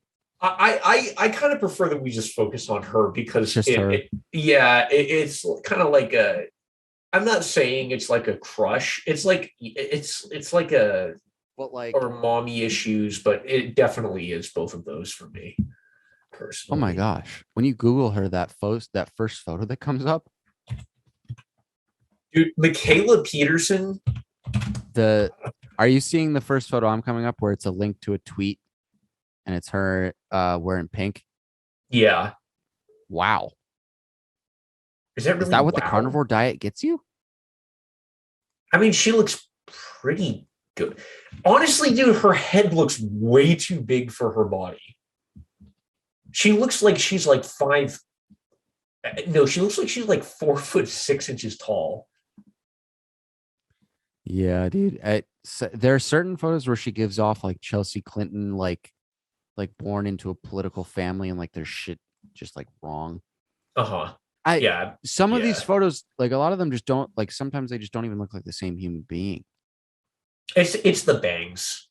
It's the before and after the blonde bangs thing is. I'm interested before we sign off. Does she have siblings? Oh, Julian Peterson. Oh man. Oh, his Instagram looks way too normal. It's mostly like pictures of like his family. Oh, maybe he got out. He got out of the Peterson cult. Wait, when you Google him, oh no, it does say his parent. His grandparent is Walter. Jordan's dad's name is Walter, I guess. Walter Peterson. Julian Peterson. Yeah, this guy seems way too normal. Yeah, he hasn't tweeted. He tweets it. He seems to tweet like quarterly. Yeah. Yeah. He got out. He didn't get sucked into the internet, the dark web. He didn't get sucked into the intellectual dark web. The intellectual dark web. Of which we are a part, by the way. I'm just declaring that now. No, dude. I have seceded. You can't. It's not allowed. No secession. Unity or death. Did you watch there was the other night I watched a full 2-hour Daily Wire like backstage, like them sucking each other off. You know those videos where it's like all of the Daily Wire guys sitting around a table smoking cigars, like sucking each other's dicks? Those are good content. You watched that, but you couldn't sit through the Phantom Menace? What the fuck, dude? Because there's something just so funny to me about the fact that they like this, what we're doing is like kind of cringe, but like they're dressing up in like suits and like convincing themselves that they're like saving the world and like protecting masculinity because they're smoking cigars and like making fun of people dying from COVID or whatever. I don't even know what their whole shtick is nowadays, but it's not the point. It's more just like how, I don't know. Wait, did you see Matt Walsh's last? Oh, we're getting into too much. No. This is fine. Fuck it. Let's just roll. Let's go. What did he? I feel like I might not have responded, but he had some just, even for Matt Walsh, just insane tweet about parental leave. Oh yeah, how it's gay to take care of your kids or something. Yeah. Here, okay, Matt Walsh. I might not be able to find it. But he was basically just like dads aren't needed until the kid can talk. Like we serve no purpose. All right, I think I got it. The thing about paternity leave is there isn't much for a dad to do when the baby is a newborn, especially if the mom is breastfeeding. His main role is to take care of mom as she recovers, but of course that doesn't apply to Buttigieg, so I'm not sure why he needs paternity leave. Yeah, I forgot about the Buttigieg part. The butt chug part. Butt chug. Yeah. He makes me laugh. The baby isn't going to bond with the dad much until he's older. Did you also know that that what's his name? The young one. No, I keep wanting to call him Clavin, but that's the old guy. That's the old bald guy. The young one, Michael Knowles. He's like a failed Hollywood. Like he moved to LA to try and become like a Hollywood actor. And there's all sorts of clips out there of him like his like tryouts or whatever the hell they're called in that world. Oh no. Dude, I think I've blown things out of my nose that are more charismatic than Michael Knowles. So I think he's just cynical. Like he hates Hollywood and like the left or whatever. Because he couldn't make it. I mean, that kind of summarizes like a lot of these guys, right? Like Dave Rubin is also a failed comedian. Yeah, but so is Joe Rogan, but he's like not failed. Well, he's not. I mean, he's not funny, but he does like. His podcast is so successful that you can't call him a failure, but his stand-up comedy is objectively a failure. Yeah, dude, it's it's close to. I don't want to call it objectively unfunny because I don't think humor is objective, but like it's I do. Pretty fucking close. Yeah, I with any art you can do it. You can do it right or you can do it wrong, and I don't want to say die on that hill because that makes it seem like I care more than I do. But I'm confident in saying that Dave Rubin and Joe Rogan do comedy wrong, not just that they're bad at it or that maybe it's geared towards a different audience, but they're doing it wrong. Genuinely do it. Do you think Steven Crowder does comedy right well, no, but or wrong? Steven has made me laugh in the past. That's true. There's aspects of him that can be funny. I mean, him almost killing himself over his commitment to his bad show is like peak comedy too. Like him giving himself heart issues is pretty hilarious.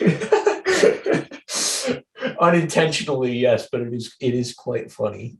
Hey, did you watch his story about him almost dying in the middle of the night?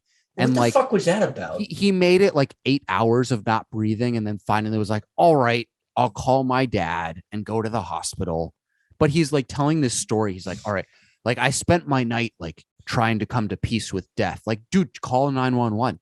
Like that. If like, don't just give up. What the fuck? Like, but don't make it sound dramatic. Like you're telling this dramatic story as if you have to come to peace with death, as if you're dying out in a field with no ability to communicate with anyone. If you're lying on your bed and you had the ability after not being able to breathe for 8 hours to call your dad, just do it right away. Why wait? Why wait?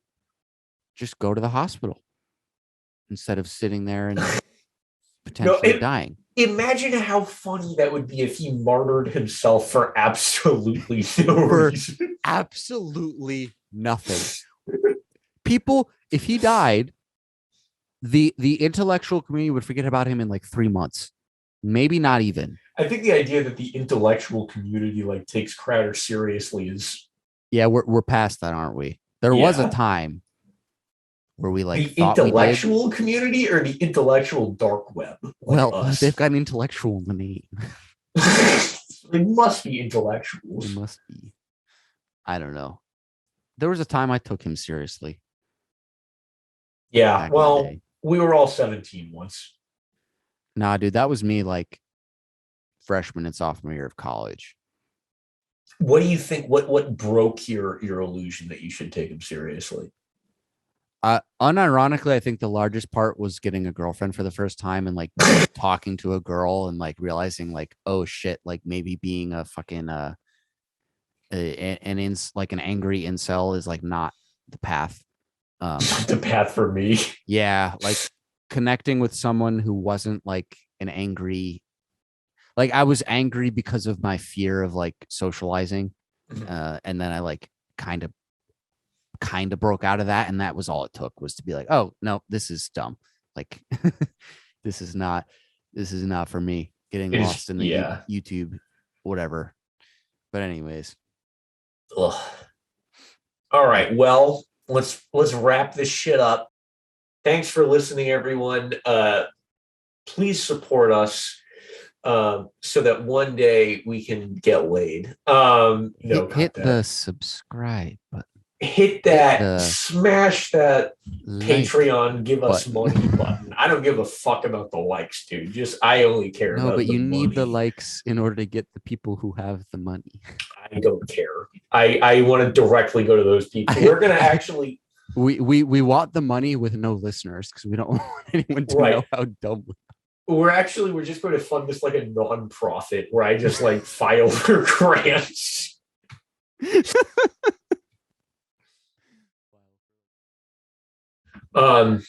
Yeah. All right. Well. All right. Peace. Later, skater.